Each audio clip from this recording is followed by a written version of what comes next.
Hey guys, welcome back to the channel. This is a story about what if Deku became the devil's host part 2. If you guys enjoy this what if and want to see part 3, comment down below and let me know before I start. Please do support for more awesome content and leave a like, and don't forget to subscribe to my channel and also share this video with your friends and check out the description in my playlist. The author of the story by Kyodon from fanfiction.net. So let's start the video. Confused, why wasn't she dead? Why did this fire feel so nice? Why did these arms feel so kind? Then she heard something, the sound of flesh growing and moving around, and when she opened her eyes, the skeleton boy with the green flames was gone, and instead stood a kind-looking, green-haired boy. And even though the flames were gone, she could still feel that kind, comforting warmth in his arms. "I'm sorry you had to see that," Izuku said to her. "You've been through a lot. You've suffered more than anyone should ever have to. But I'm going to make sure that no one ever hurts you again." His words were so kind. Eri couldn't remember the last time she heard kind words. She found herself instinctively clinging to him, crying into his shoulder. Izuku pet the back of her head in a soothing manner. He could blame himself later. But right now he had a chance to do some good. And he'd be a second time if he let that chance go. "I'm a demon," Izuku said to the defeated villains. "But I'm not as bad as him. I don't hurt children." And with that, he ran. With Eri safely in his arms. 𝗧𝗍 was waiting patiently in his office when his door opened, and All Might and Mirio stepped into the room. "Sorry we're late," All Might said. "Yeah, some crazy stuff happened while we were gone," Mirio said. "Probably would have been better if we were around to help." No, it was of the utmost importance that you train to 𝗵𝘃𝗧𝗟 one for all," 𝗧𝗍 said. "Mirio and All Might had been sent outside of you, so All Might could train Mirio on how to 𝗵𝘃𝗧𝗟 the quirk he had been given in hopes of him being able to stop Izuku. Speaking of which, how was your progress?" 𝗧𝗍 asked. Mirio smiled brightly, before flexing and activating one for all, the power shining off him like lightning bolts. "I can use 70% of it right now, but it won't be long until I can use it all," Mirio said proudly. "Well, that's good, you should probably do that quickly thought, because 𝗧𝗵𝗲 is growing more powerful by the day, and he just destroyed the 𝗧𝗑𝗧," 𝗧𝗍 revealed. "Wait, what?" All Might's eyes widened. "Wait, the 𝗧𝗑𝗧? As in the Yakuza? Mirio asked. "Yes. Earlier today 𝗧𝗵𝗲 stormed the Yakuza base and then later destroyed it, along with the leader, 𝗧𝗧𝗍𝗁," 𝗧𝗍 explained. "Many of the Yakuza members died, but surprisingly there were a lot of survivors. And when we captured them, they were so terrified of Midoriya most of them confessed to the many crimes that the Yakuza had committed in exchange for safety. Can we even keep them safe?" All Might asked. "Midoriya destroyed Tartarus, where on earth would we keep them that would be safe from someone like him?" "Well, you see, myself and some members of the government were thinking on how to do that very thing some time ago," 𝗧𝗍 explained. "And we decided that the only way to keep a prison safe from Midoriya is if he doesn't know about it. So we've been secretly rebuilding Tartarus in a remote location, underground, while keeping it from public knowledge." "Ah! Clever," Mirio said. "Midoriya can't kill what he can't find." "Well, in theory," 𝗧𝗍 said. "After today, it's fully possible that Midoriya may have an ability that neither he or us know about that could help him find the prison." All Might frowned. "That's right. You mentioned Midoriya is getting stronger. I assume you mean he's developed new abilities." "Quite a few new abilities," 𝗧𝗍 said. "After capturing 2 of the higher-ranking members, they told us quite a bit about some abilities we didn't know about before. Firstly, we already knew about his regeneration ability, but we didn't quite know how strong it was. Apparently it can restore Midoriya's entire body, even when it is completely destroyed." "Wait, what?" All Might shouted, BLD shooting out of his mouth. Mirio said nothing, but the shock was evident on his face. 𝗧𝗧𝗍𝗁 has the ability to completely destroy anything he touches in an instant, and put it back together in any shape at his discretion. 𝗍𝗂 explained. He managed to touch Midoriya and completely destroyed his body. A few seconds later it grew back. From nothing. So he's immortal? Mirio asked. We don't know the full details of this quirk, but yes, it seems that fully destroying Midoriya's body won't kill him. 𝗍𝗂 said. But that's not all. Apparently Midoriya can spit out swarms of exploding insects, capable of tracking down his enemies. Also, possible weather-changing abilities. According to the villains, he was able to summon small earthquakes and storm clouds. He also is able to increase his size to grow larger than buildings. The limits of all of these abilities are of course unknown. At this point All for One has to be involved. All Might said. It wouldn't make any sense otherwise. Oh, but it gets worse. 𝗍𝗂 said, pulling up a piece of paper.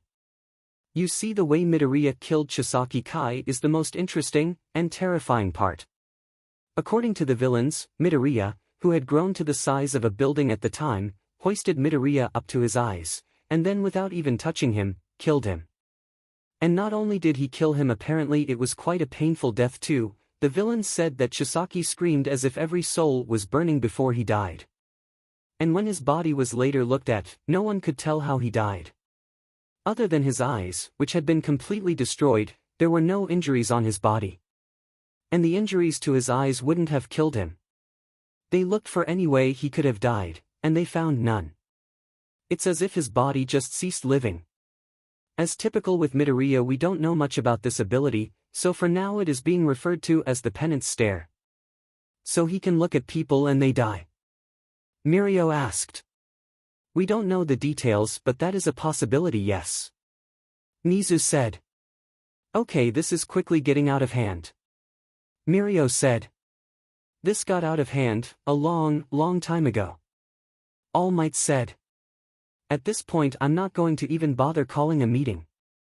Mirio, you are the only hope we have of defeating Midoriya. You need to be able to use 100% of your power, as soon as possible. 𝗍𝗂 said in a more serious tone. Mirio smiled brightly and gave 𝗍𝗂 a thumbs up. Don't worry, sir, I'll make sure Midoriya gets the help he deserves. All Might smiled at his successor's optimism. That's the spirit, young Togata. Also, there is one minor detail. 𝗍𝗂 said. Apparently the Yakuza were holding a little girl. Not much is known about why, as many of the lower members didn't know much about her and the higher-ranked members refused to say anything, but from what little the lower-ranked members did know, it's implied they were torturing her. The mood of the room took a sudden and drastic dip, and both All Might's and Mirio's smiles fell. What? Mirio and All Might asked, hoping they had heard him wrong. It seems the Yakuza was torturing a little girl for some reason. 𝗍𝗂 said. He stated it with his normal peppy tone, but on the inside he was almost as furious as the two heroes in front of him. In all honesty, when he read that part of the report, he truthfully was quite happy that many of them died. However, according to the two high-ranking members, Midoriya took the girl after killing their leader. Well, at least she is free now. Mirio said, barely managing an obviously forced smile. He had not been ready to hear that a small child was being tortured for who knows how long. All Might could not manage that same amount of positivity. Still, this sounds like more than a minor detail. Well, as terrible as it is, Midoriya already took care of that situation. 𝗍𝗂 said. There isn't much we can do about it at this point. Shouldn't we be looking for the girl? All Might asked. If there are no reports of her being found, then she's probably still with Midoriya. We don't need to worry about that. 𝗍𝗂 said. This is far from the first time Midoriya has rescued children. He always tends to drop them off at either their family's homes or a police station. We don't have to worry about that. Are you sure about that? All Might asked. I am. 𝗍𝗂 said. I'm sure that she'll be returned to her family soon, or we'll find her at a local police station. I'm sure Midoriya knows what to do. Meanwhile, with Izuku. Izuku had no idea what to do. Normally Izuku would ask her where her parents were or where her house was.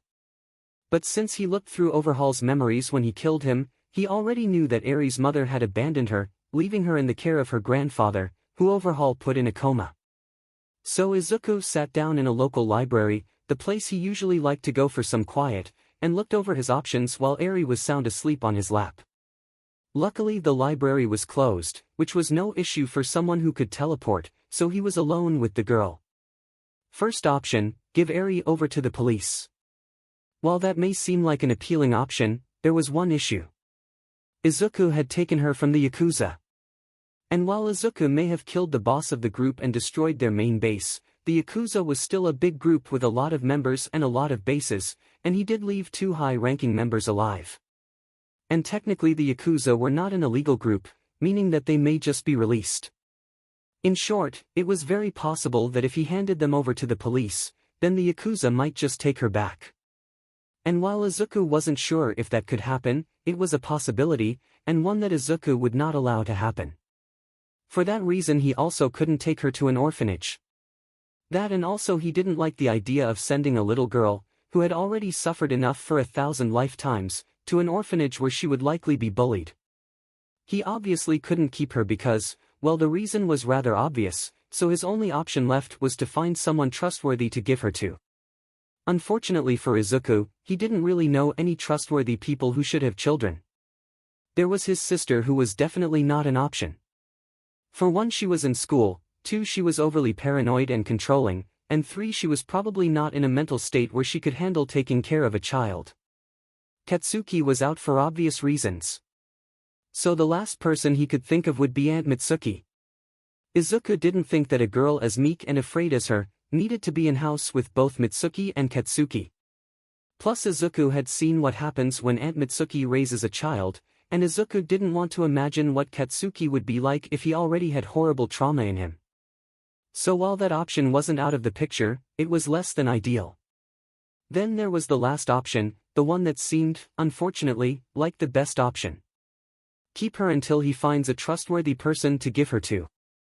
Preferably a hero that could keep her safe. 𝗧𝗑𝗧 sighed and found himself petting the girl's hair.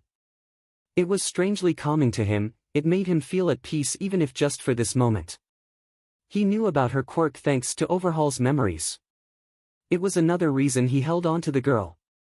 If she could rewind his body to back before he made the deal, then he could turn himself back to normal. Of course he didn't know if quirks would work on magic, but he had to at least try. Worst result is that it works and his powers are gone, but she accidentally undoes his existence. And honestly, he could accept that so long as this nightmare was over. After a while, the girl opened her eyes. She immediately jolted awake, looking around wildly, not recognizing her surroundings until her eyes landed on 𝗧𝗑𝗧. "Hi," 𝗧𝗑𝗧 said quietly, trying not to freak her out. 𝗬𝗏 didn't say a word, instead she looked at 𝗧𝗑𝗧 with a mix of fear, curiosity and hope. The two just looked at each other for a while, 𝗧𝗑𝗧 having no idea what to say. Eventually it was 𝗬𝗏 who broke the silence. Why didn't you kill me?" 𝗬𝗏 asked him. "Because I came to save you," 𝗧𝗑𝗧 said. "Why?" 𝗬𝗏 asked tearfully. "𝗧𝗵𝗲 said that you killed bad people." "And I'm a bad person." "No you're not," 𝗧𝗑𝗧 said softly but sternly. "I know what he said to you. He said you were cursed. That you were a monster. But he's wrong. He lied to you. He was the monster, not you." 𝗬𝗏 looked at him with wide eyes. This was the first time anyone had ever spoken to her so softly, so kindly. Never had anyone held her so carefully, never had anyone been so warm. Everything about him seemed so trustworthy, so nice. But it didn't make any sense. Why is he being so nice to her? Why would he say she's not a monster? Her curse made her a monster. It's why her mother didn't want her. It's what made her father disappear. 𝗬𝗏 was so confused, her head hurt. She wanted to cry, but she didn't. People got angry when she cried, and she didn't want to make Ghost Rider mad at her. But 𝗧𝗑𝗧 could tell when someone was trying not to cry, and he knew why. 𝗧𝗵𝗲 would punish her severely in order to get her to stop crying. Izuku wrapped his arms around her and said, "It's okay. You can cry as much as you need. I will never hurt you. I promise." Eri didn't know why, but she believed him. Tears started rolling down her cheeks once again, and she hugged Izuku tightly, trying to envelop herself in as much of his warmth as possible. After a few seconds, Eri's horn started to glow. Izuku's eyes widened. Is her quirk starting to activate?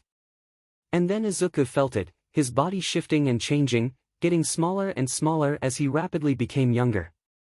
When Eri felt Izuku's body get smaller, she gasped and immediately got off of him. By the time Eri completely removed herself from him, Izuku had already been transformed into a small child, looking to be around Eri's age. "Did it work?"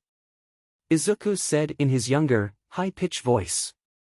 Eri didn't stick around to see what Izuku was talking about, and instead ran as far as she could, thinking that she had made him angry, or that now that he knew her quirk he would think she was a monster. Izuku watched her run with a sad expression on his face. "She probably thinks that I'm mad. Well, she can't get far when all the doors are locked. I'll go after her once I've confirmed if I'm still here. 𝗬𝗲𝗵𝗃𝗧𝗵𝗲," Izuku shouted, tears welling up in his eyes. "While the girl's power may work on our body, our soul will remain untouched, and that is where our power lies. So no quirk is gonna be able to fix me." Izuku pouted, his childish face making this look adorable. "I should have known it wouldn't have been that easy. I would suggest that you destroy this body. Unless you want to be stuck in this childish form. I can do that." Izuku wondered. "Every time your body regenerates it goes back to the state and age of after you were first resurrected." Izuku sighed. "So I probably can't even die of old age." He took a deep breath, and activated his powers. Once again Izuku's body burned, however this time it was much faster, and rather than turning into a skeleton, every part of him burned, even the bone, until there was nothing left but fire. After a few seconds Izuku reformed his body, now back to his normal state. "Ow!" Izuku groaned. After remaking his clothes, Izuku decided to go get Eri. It wasn't very strong to find her, the place only had a few exits and all of them were locked. He found her banging against the main entrance, desperately trying to flee, her horn still glowing. It was a heartbreaking sight. The girl turned her head and saw Izuku behind her. She looked back at the door knowing that it would not open. As Izuku approached her, she closed her eyes and once again readied herself for pain. But once again, that pain never came, instead all she felt was a warm hand on her head. When she opened her eyes she saw Izuku kneeling down, his right hand transformed and patting her head. "I figured that, your quirk probably couldn't affect me like this," Izuku said. "I promised that I wouldn't hurt you, remember?" "Why?" Eri asked. "Why are you being so nice to me?" "Because you deserve it," Izuku said. "You deserve to be happy." Eri didn't understand, she just didn't. No one had ever said things like this to her. Both didn't hurt her. She cried, she ran from him, she even used her quirk on him. But he didn't hurt her. Slowly her horn stopped glowing and her quirk deactivated. She cautiously got closer to him, finally showing some sign of trust. Izuku smiled slightly. He didn't expect her to fully trust him, not after seeing him as a ginormous skeleton monster, but for now he just wanted her to not be afraid of him. A part of him needed her not to be so afraid of him. "What are we going to do now?" she asked. That was a really good question. It was time for him to make a decision. And for now, he only had one real option. "For now, you're going to stay with me," Izuku said. "And I'll keep you safe." Eri looked at him fearfully and nodded. Thank you 𝗧𝗪𝗏. Izuku, he corrected. "My name is 𝗧𝗵𝗵𝗃𝗧𝗵𝗲, please call me that." "Oh okay Izuku," Eri said. Izuku smiled and picked her up. Finding a place for her wouldn't be easy. Nothing was when it came to his life. But he'd do it for her. Because she deserved to be happy. This was going to be harder than he thought. At this point, 𝗧𝗂𝗧 should expect his life to be nothing but a series of hurdles followed by more hurdles. Finding a home for Eri would be rather difficult. He couldn't just go around asking people if they wanted to take her in for a few reasons. 1. Her quirk was extremely dangerous. 2. 𝗧𝗂𝗧 was one of the most wanted people in Japan right now, so if he started gathering people's attention, then it would be a problem. And 3. The Yakuza were still out there. Even if 𝗧𝗂𝗧 destroyed the main base and killed their boss, the Yakuza was a far-reaching criminal empire that stretched across Japan. It was much, much smaller than it used to be, but it was still a large villain organization. And even if it wasn't the Yakuza, if people found out about Eri's quirk and what it could do, then there are many villains and even non-villains that would try to get Eri. Use her. Hurt her. He would never allow that. He needed to find someone that was pure, that was strong, that would protect her. He needed a hero. She needed a hero. But for right now, he would have to do. 𝗧𝗂𝗧 opened his eyes, waking from his slumber and immediately feeling the sensation of a small figure breathing on top of him. Said small figure was Eri, who had fallen asleep on top of his chest and in his arms. He didn't need to sleep, in fact, he didn't even want to sleep, he would have rather stayed awake and kept watch. But he quickly found that Eri would have nightmares if he didn't have her sleep close to him. And despite that fact, he didn't have the ability to feel physically tired. The warmth of Eri's little body on his chest, the slight sound of her breathing, and the feeling of just not being alone anymore lulled him right to sleep. 𝗧𝗂𝗧 had found an abandoned church that he was now using as shelter. He was aware of the irony. 𝗧𝗂𝗧 tried to get up as slowly and carefully as he could, but despite that, the minute 𝗧𝗂𝗧 moved, Eri's grip on 𝗧𝗂𝗧's hoodie tightened. Even since 𝗧𝗂𝗧 saved her and promised to protect her, Eri clung to him every second of the day. And while he did find this adorable and heartwarming, he also knew that it would be horribly painful when he inevitably would have to leave her. 𝗧𝗂𝗧 put an arm around her, and got up, trying to make sure she wouldn't fall when he got up. He was somewhat used to being clung to. 𝗧𝗂𝗧 would have superglued herself to him if she could, and with her quirk she basically did sometimes, but the difference here was that this was less forceful and angry. Eri was clinging to him because she was scared and he was the only thing she knew that was safe. 𝗧𝗂𝗧 clung to him because she thought he would die if she looked away from him for more than a second. Well, in the end, I guess she wasn't wrong. 𝗧𝗂𝗧 thought. Now he wished 𝗧𝗂𝗧 hadn't left his side so soon. Maybe things would have been different if he just had some more time to think. 𝗧𝗂𝗧 shook his head. Now was not the time to think about what-ifs. He had work to do. He walked over to the table where he had put some of the food that he bought. It was all non-perishable, of course. Because while he could just buy a fridge, this church had no power to make it work. And even then this place was likely just a temporary hideout anyway. He took an apple and started eating it as quietly as he could. As he ate, he looked right down at Eri. His eyes glowed green as he stared at her soul. Looking into people's souls was strange. A soul was a person's entire being. All their hopes, dreams, their past, their thoughts, their feelings. Everything. And he could see it all. Eri's feelings always revolved around one thing. Fear. She was always so frightened that she would wake up and she would be back at the Yakuza base. Or that she would turn around and 𝗧𝗂𝗧 would be gone. Or that she would do something wrong and she would get punished. 𝗧𝗂𝗧 started petting her head while he ate. He wanted to make that fear go away, but he had no idea how. But on the bright side, there was something new growing within her soul. Hope. For the first time in a long time, she was experiencing things like love and happiness. Even if she was hesitant to feel them. She had hoped that maybe things would be better. 𝗧𝗂𝗧 needed to find someone to nurture that hope. He had a list. A list of heroes he thought might be able to take care of Eri. His plan was to go around and look into the souls of the people on the list, to see if they were truly going to take care of Eri well. She deserved the best after what she's been through, and 𝗧𝗂𝗧 would make sure she would get it. While the girl is asleep. I have something interesting you might want to investigate. That was something else 𝗧𝗂𝗧 had been worried about. 𝗧𝗵𝗧𝗏 had been strangely well behaved. It was a few days since he saved 𝗧𝗏𝗧𝗏, and 𝗧𝗵𝗧𝗏 hadn't tried to force him to kill anyone since. He tried to convince him to kill the remaining Yakuza members, but he never tried to force him like usual. It was nice that he could focus on 𝗧𝗏𝗧𝗏 rather than trying to find her a home and trying not to go on a murderous rampage.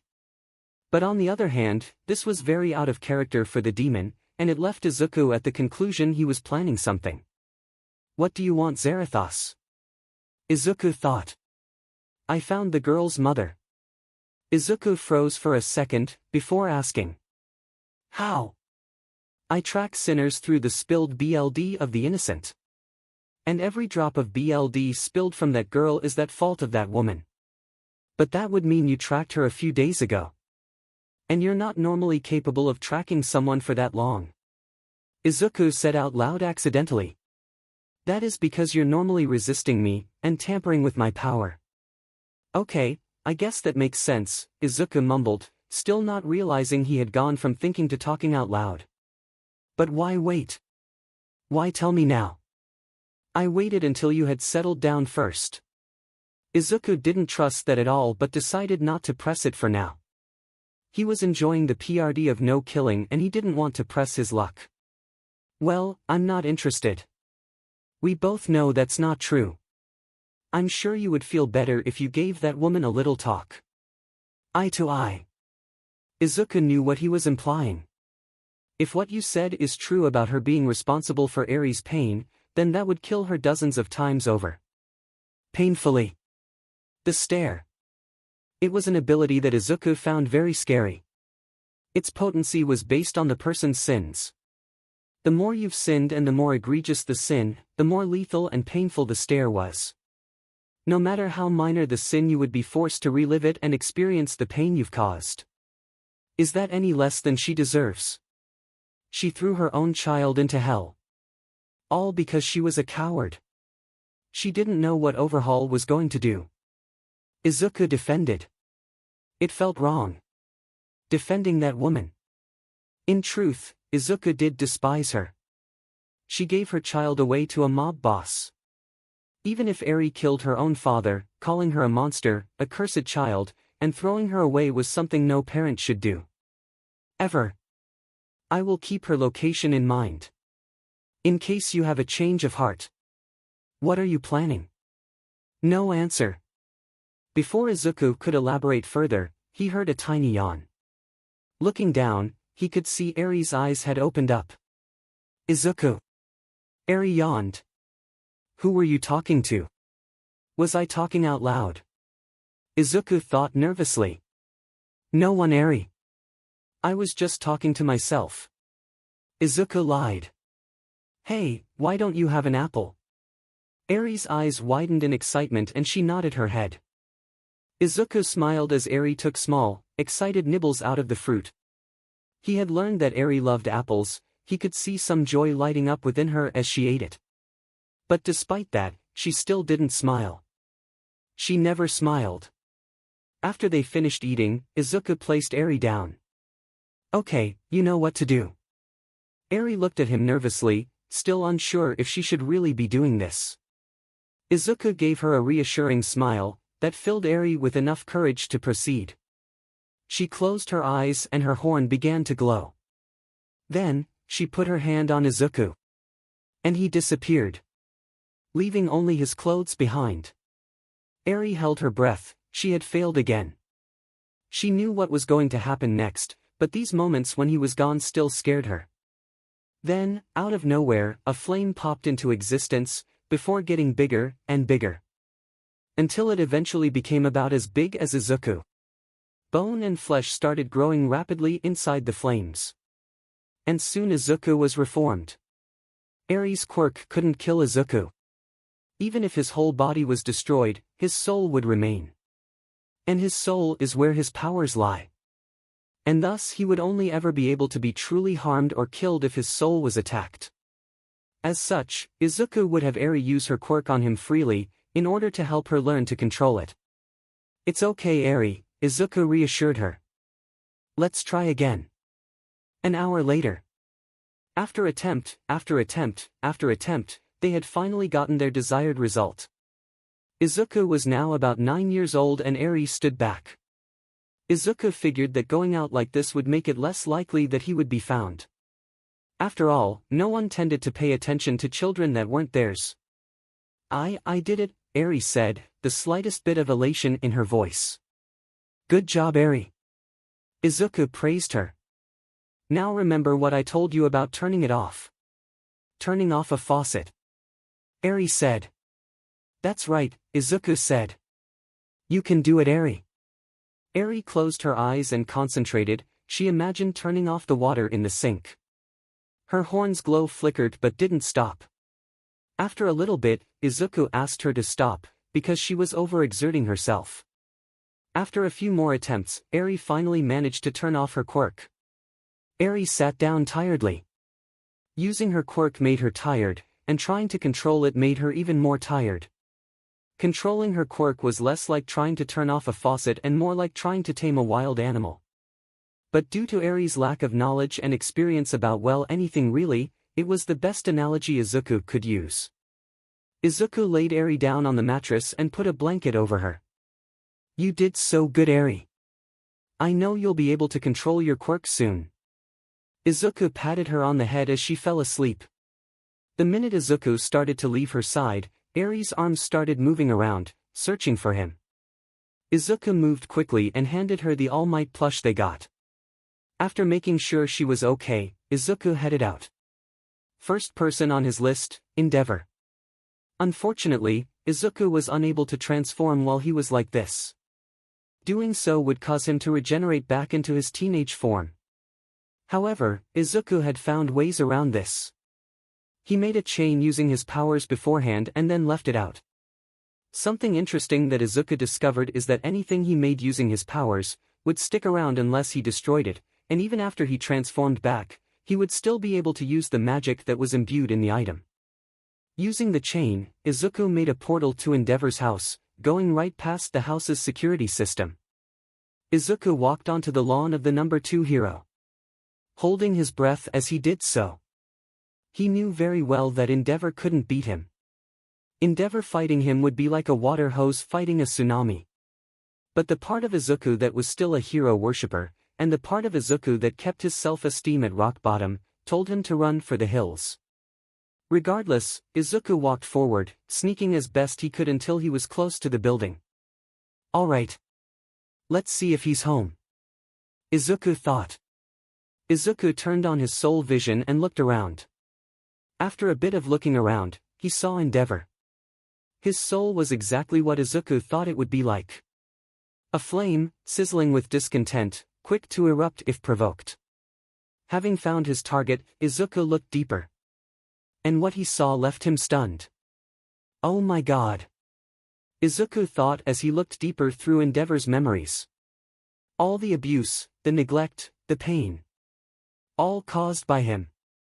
Ignoring his children, beating his wife when she got disobedient to the point of driving her insane. And the training he did with 𝗧𝗱𝗠. He saw it all. 𝗬𝗧𝗏𝗧𝗂𝗧 was taken aback. This what? How could? 𝗧𝗂𝗧 wanted to vomit from the sheer disgust he felt at that moment. How could as the number 2 hero? How could he do this? 𝗧𝗂𝗧 thought. It is disgusting indeed. But tell me, what do you plan on doing about it? Doing about it? 𝗧𝗂𝗧 repeated in his mind, as he realized that much to his horror this was likely still going on. Not what he was doing to his wife, but the abuse with 𝗧𝗱𝗠. Zarathos was right. He needed to do something. But what? If he told anyone about this then they wouldn't believe him. He was one of the most wanted people in Japan and 𝗳𝗍𝗧𝗏 was the number 2 hero. He could try and catch it on camera or something, but that would be difficult. His powers were not made to be subtle. And even if he did succeed in that, people would probably still claim it was fake.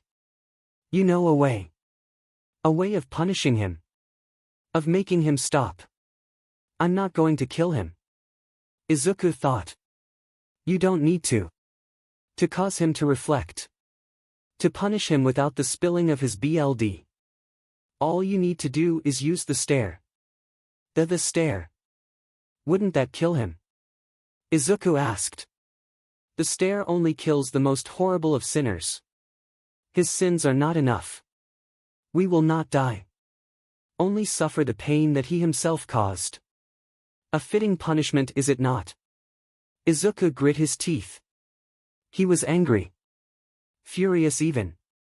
He was never really one to look up to 𝗳𝗲𝗏, but 𝗧𝗂𝗧𝗏 had still respected and trusted him as the number 2 hero. He felt betrayed. But did that mean he should essentially torture him? Was it okay to permanently scar a person's mind for something like this? Zarathos saw an opportunity to capitalize on 𝗧𝗂𝗧𝗏's uncertainty and took it. Ah! 𝗧𝗂𝗧𝗏 screamed, as suddenly his head was filled with all the sins of 𝗳𝗲𝗏, as seen from his perspective.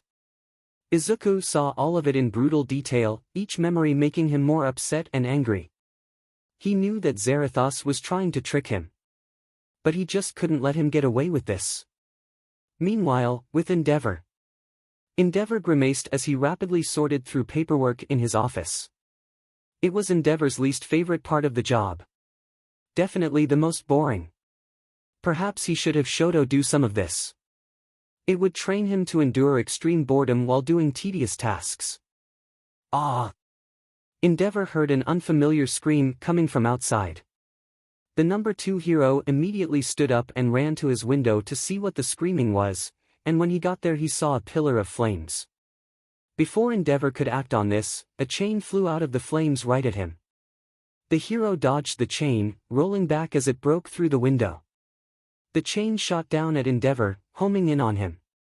𝗳𝗳𝗏𝗏 threw a chair at the chain, which reacted by wrapping around it and destroying it. More chains burst through the walls towards 𝗳𝗳𝗏𝗏.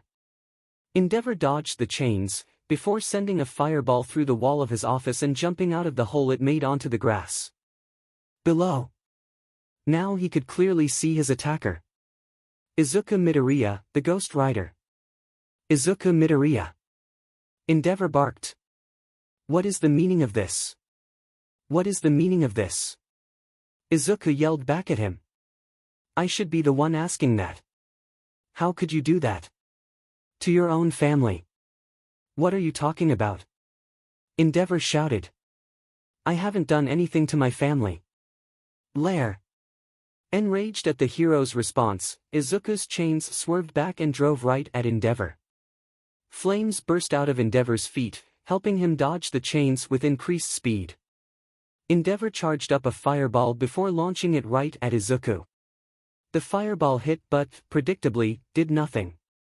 Nothing. According to reports, his flames can still burn underwater.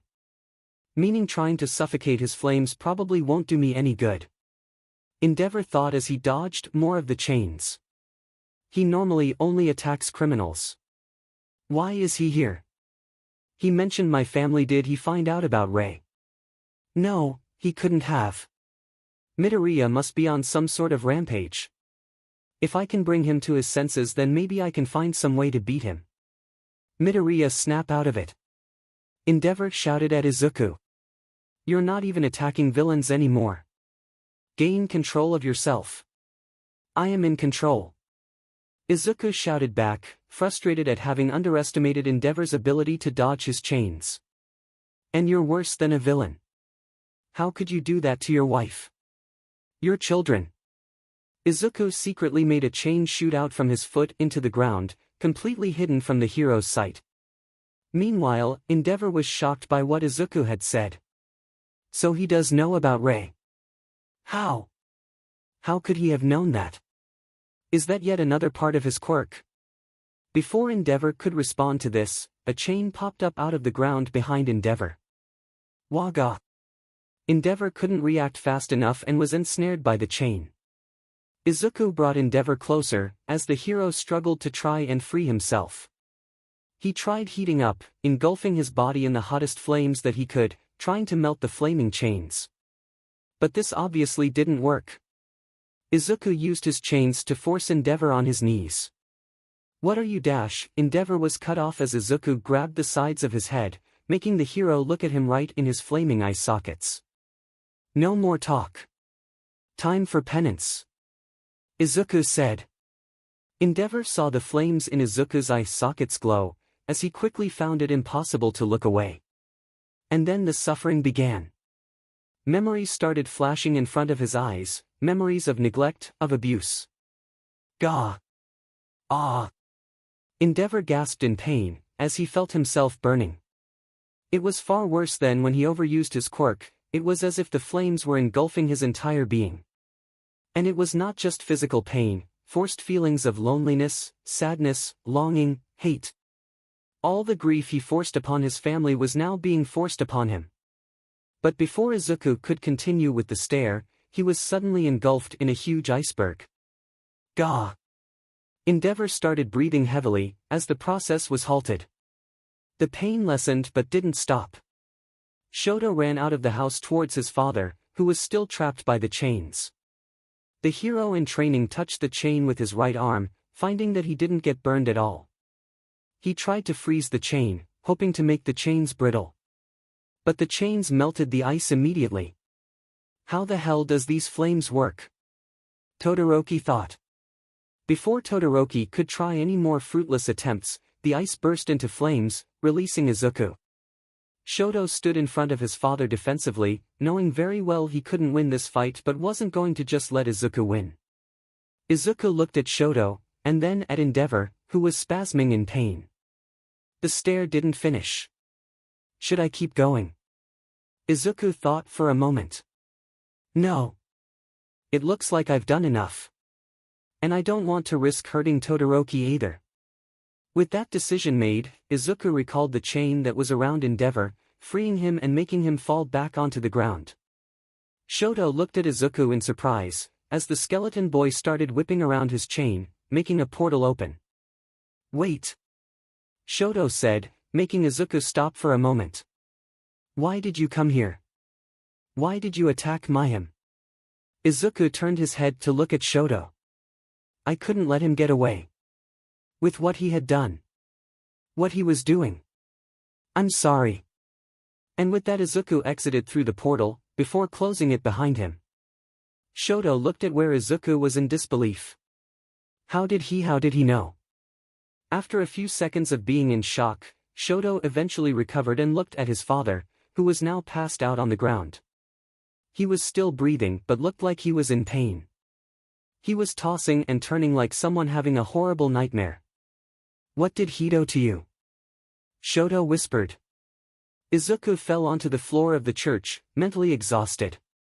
𝗬𝗚𝗚𝗚𝗚𝗚𝗚𝗚𝗚𝗚𝗚𝗚𝗚𝗚𝗚𝗚. Izuku groaned internally. None of the heroes on the list were any good. How long is this gonna take? Eri ran over to Izuku trying to make sure he was alright with tears in her eyes. It's okay Eri, I was just tired, Izuku admitted. Oh, Eri said. After about half a minute Izuku was about to get up, but suddenly he felt Eri pat his head. It was very awkward and stiff.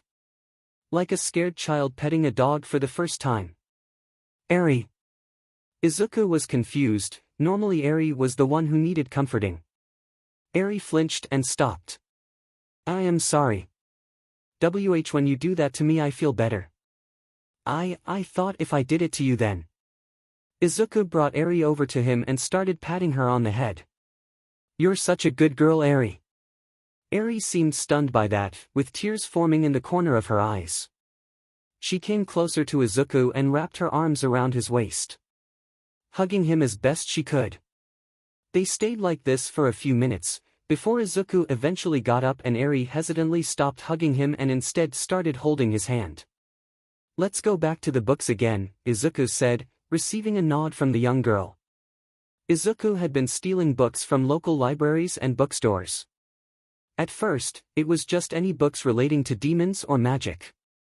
But one day Eri was looking at the books and that was when Izuku found out that she couldn't read. After that Izuku started taking children's books and so Izuku would often take the opportunity to read to her and teach her how to read. Izuku went over to Eri's book pile, which he kept separate from his own books, and picked up one of the books. Ah, I remember this one. Izuku smiled. All Might's Great Adventure. Izuku took the book and walked himself and Eri over to the bed and sat down, Eri taking her place on his lap. Eri loved when Izuku read to her. She would stare at the book as he read, looking at the pictures and trying to imagine them moving and doing the things Izuku said they were, and whenever Izuku stopped and tried to get her to say some of the words, she would try her best to do so, often with middling success. Once the story was finished, Izuku closed the book.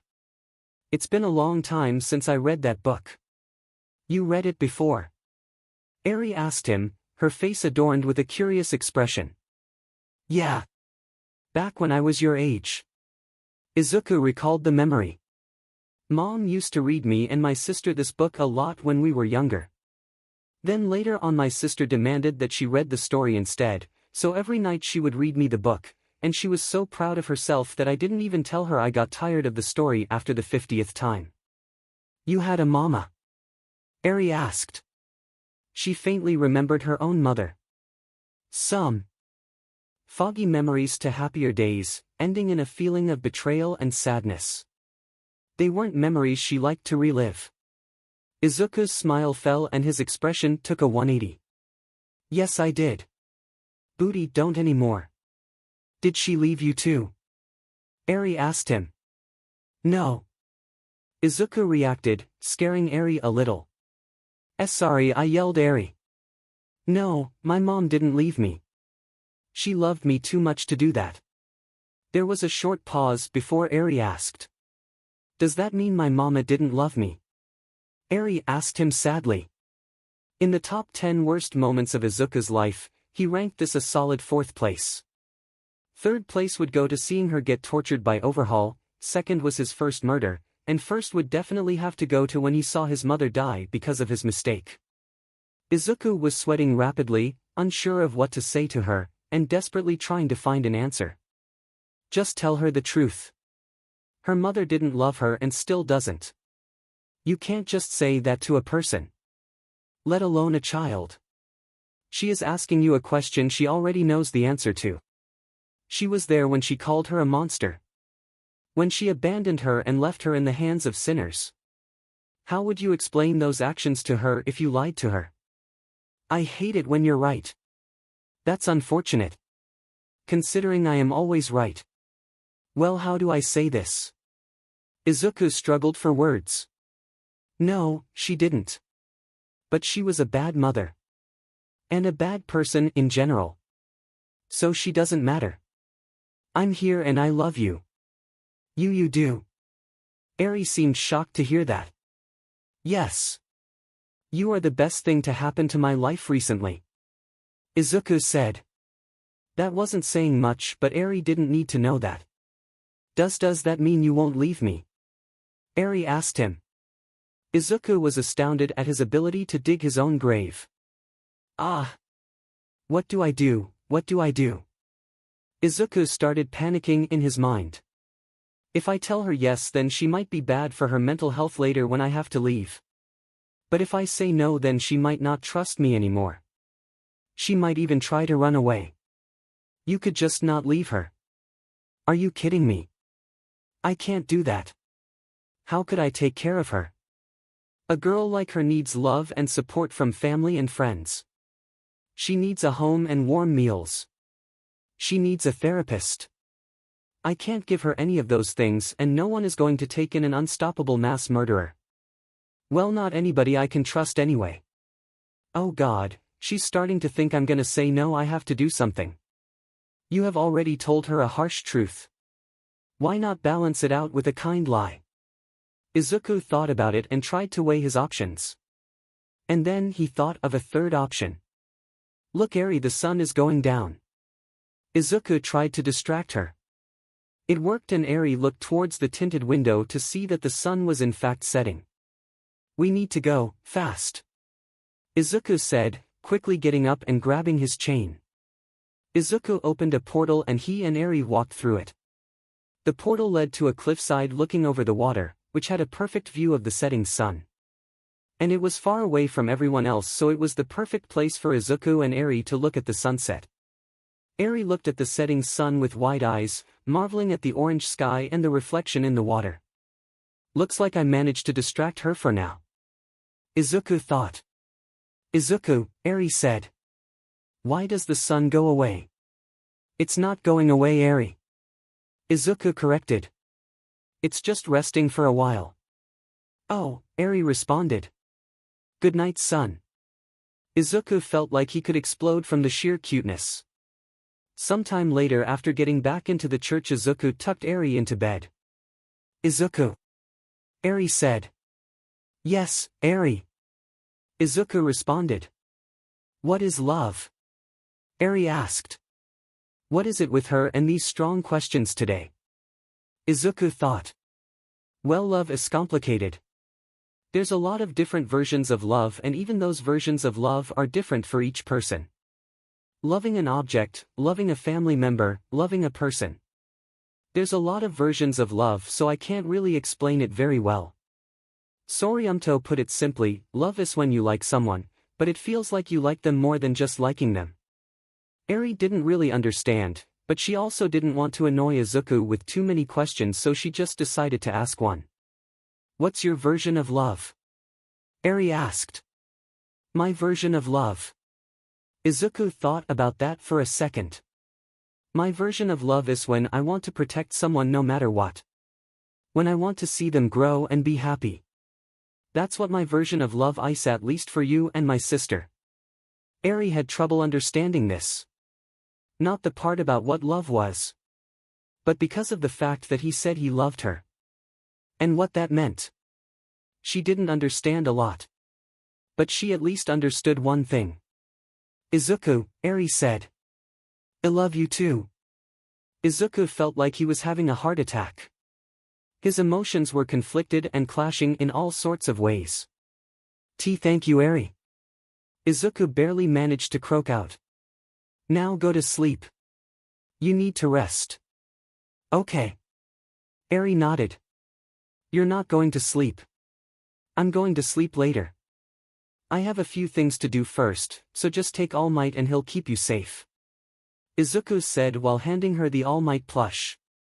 𝗧𝗍 seemed hesitant as she took the plush. Can you hold my hand?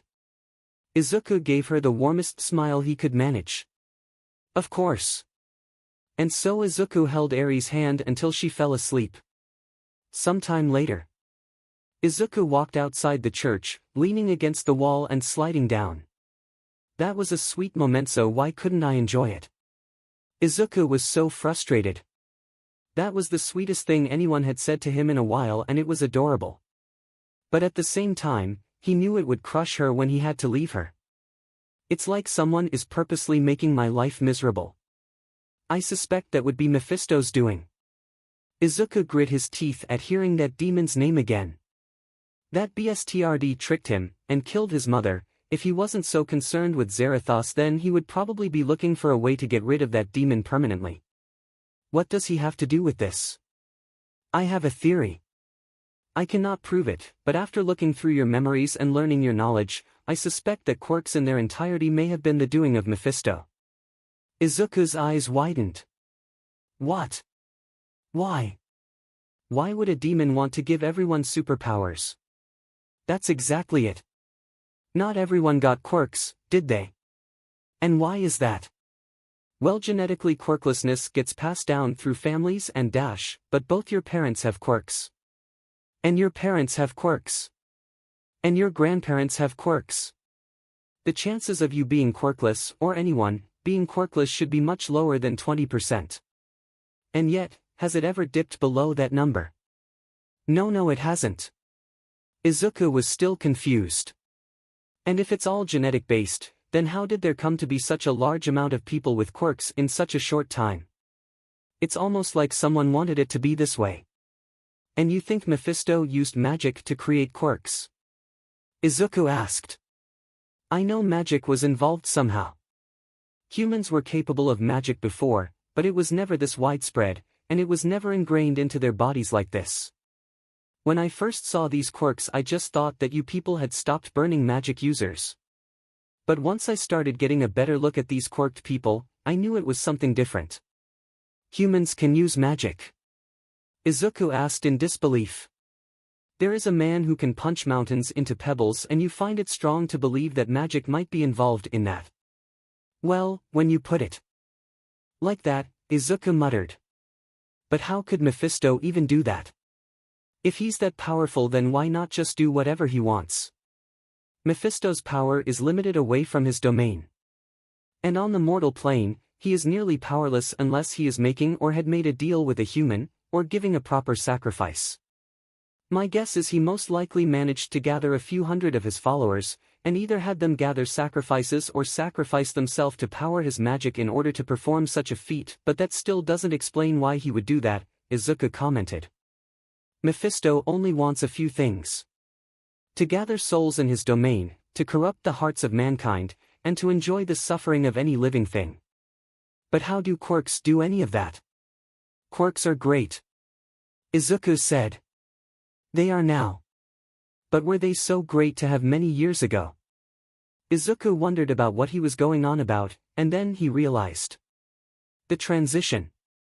The transition period was a time when quirks had just started to become prominent.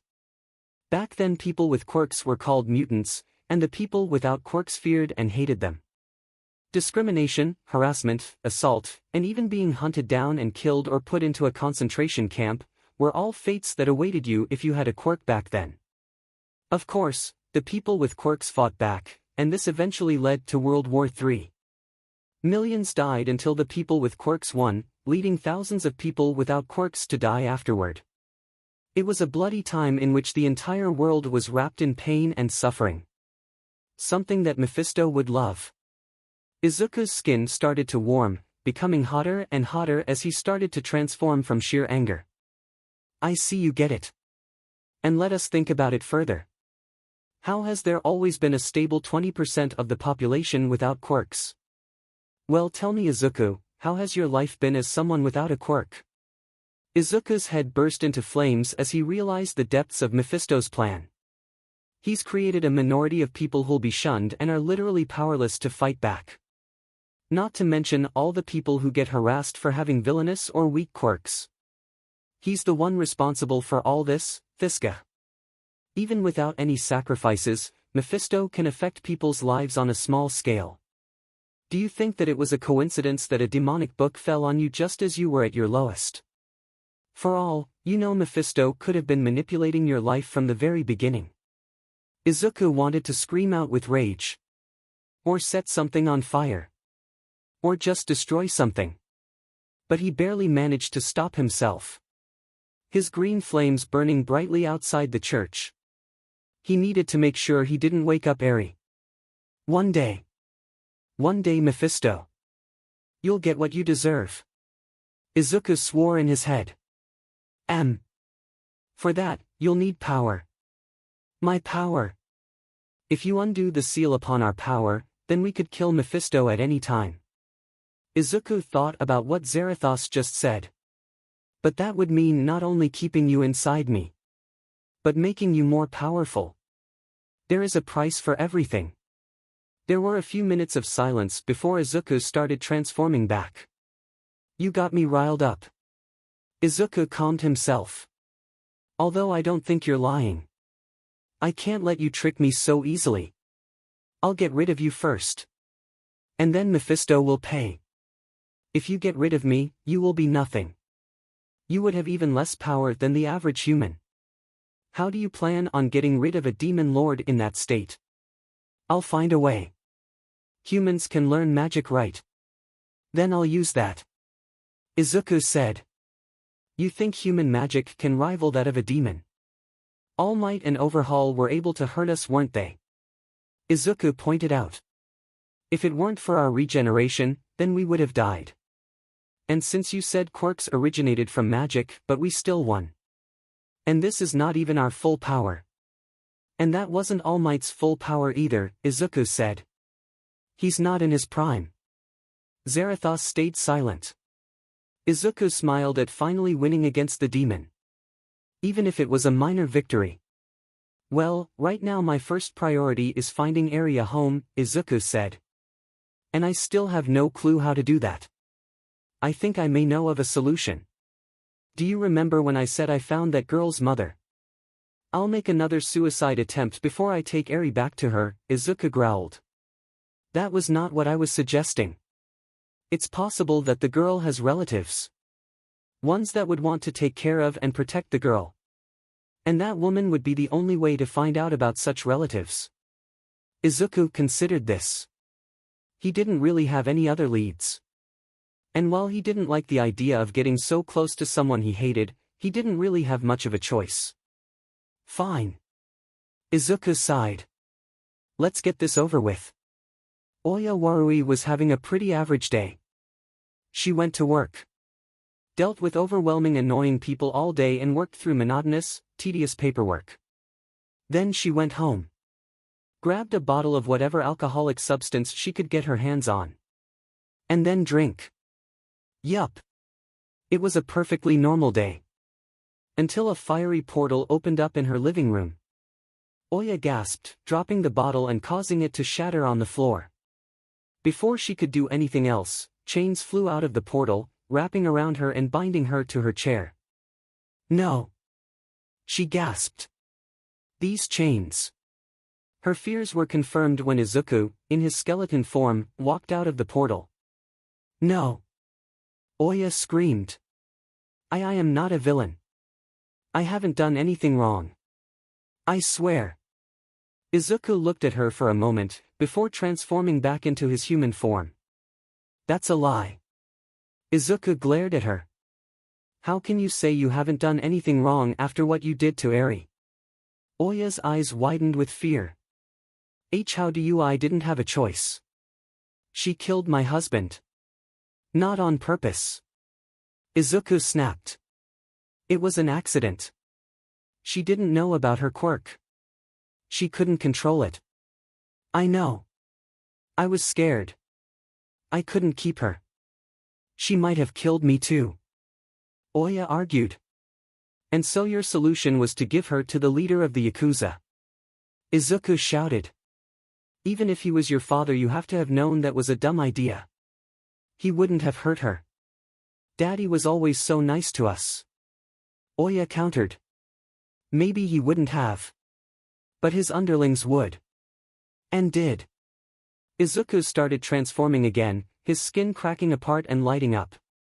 𝗧𝗏 shriveled up in fear as Izuku realized that he was losing himself and took a moment to compose himself. Focus. Izuku scolded himself. You're only here to ask some questions. Nothing else. I am not here to kill you, Izuku explained. I've been more in control of myself than I have been recently, I think. Anyway, I'm just here to ask you some questions. Just answer them, and I'll leave. I'll talk.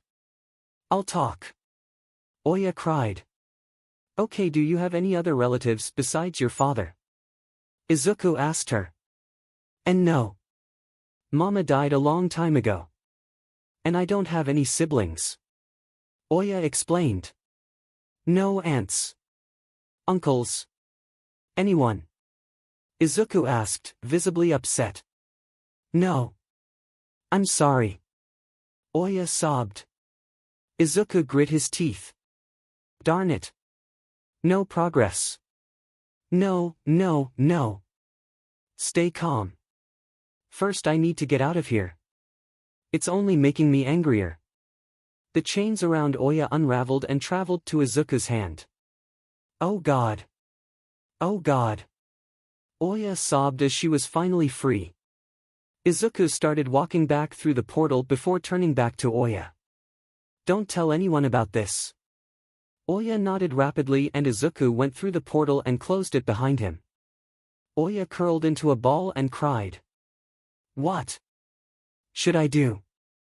If I report this, then he would know. How did he find her? How did he know about Eri? Why was it so cold in here? With Izuku. If it weren't for the fact that Eri was asleep nearby, then Izuku would have punched something. Another dead end. Izuku thought. You shouldn't have left so quickly. Why? She already said she doesn't have any other family. Izuku said. And if I stayed any longer, I would have just ended up yelling at her about Eri again. Because and just looking at her made me angry. I mean, I understand being scared around Eri after what happened to her husband, but giving her to a mob boss and calling her cursed. Izuku kept ranting. 𝗧𝗂𝗧𝗏, you could just give her to an orphanage and stop there. She would have been put into the special care center and that would be it. No abuse. No experimentation. No, me running around trying to find a home for her. 𝗧𝗂 kept going. I don't think you'll have to worry about her for much longer. As chances are she is going to be very, very dead soon. 𝗧𝗂 stopped dead in his tracks. What? Near the end of your conversation, I detected a peculiar magical presence. Aren't quirks magic? Weren't you just sensing a regular person? 𝗧𝗂 asked. No. Quirks are a completely different type of magic. Demons and other otherworldly beings are made of magic. Sorcerers ◧ magic around them. But quirks are magic that is part of their bodies. They all have differences in how they work. If they didn't, then that girl's quirk would have gotten rid of me. What I sensed was a being whose body was made of magic. So unless the angels have decided to visit her, which I find highly unlikely, then it's almost certainly a demon. This information sunk into 𝗧𝗂, as well as the dread it brought. There was a demon. A demon on Earth. He had to get rid of it. 𝗧𝗂 immediately opened a portal back to the woman's house and jumped through it. What he saw was as confusing as it was horrifying it. The entire house was covered in see-through ice, leaving the temperature in the room extremely cold. In the center of the room was Oya, covered in ice. Completely frozen. And the perpetrator, it seems, was a small, pale girl. She turned to 𝗧𝗂, giving him a better look at her. And she was disturbingly similar in appearance to Eri. She looked maybe a year or two older, but she had the same white hair, red eyes, small stature, and even a horn. Although she had 2 horns instead of 1, and her eyes had slits in them, giving them a slightly inhuman feel. With one look at her soul, 𝗧𝗂 could tell this girl wasn't human. But what confused him more than anything else, was that he couldn't see a drop of sin in her. That is a demon. What? 𝗧𝗂 thought. Her. But she looks sonnet evil. And her soul, it's pure. She's a very strange demon. But a demon nonetheless. Before they could continue their internal bickering, the girl spoke. Ghost Rider. She whispered. Ah. 𝗧𝗂 wasn't sure what to do here. He came here to get rid of a demon. This is not what he expected. Did you just kill her? She looked back at Oya, and then back at 𝗧𝗂 before nodding. You have souls. The girl said. Bad people's souls. 𝗧𝗂, still, wasn't sure how to respond. I want them. The girl said. Big Brother said to take them from you. Kill her. What? No, Before 𝗧𝗂 could finish, he was completely covered in ice. Ah. Cold, cold, cold. 𝗧𝗂 thought. Suddenly the ice exploded in a burst of flames and 𝗧𝗂 had transformed. 𝗧𝗂 got down on one knee. What's going on? Why do I feel weaker? She's going to attack you, you idiot. Kill her. The girl gave him a confused look, before raising her hand and unleashing an ice blast at 𝗧𝗂. 𝗧𝗂 opened his jaw and let out a torrent of flames that clashed with the ice. I don't want to hurt you. Just stop. 𝗧𝗂 said. The girl gave him another confused look. 𝗧𝗂 was winning the clash and the fire was getting close to the girl, who didn't seem alarmed or scared of this, but rather confused. Ice spread out from under her and started crawling toward 𝗧𝗂, reaching his feet and going up his body. What is with this ice? 𝗧𝗂 thought as he shifted his power towards his feet to melt the ice. Not only did 𝗧𝗂 have a harder time melting it, but every time 𝗧𝗂 touched it, it made him feel weaker. Do not let it touch you. That is ice from hell. If it covers you, then it will drain your soul from you. Hell ice. I thought hell was a fiery place covered in lava and brimstone. How would there be ice down there?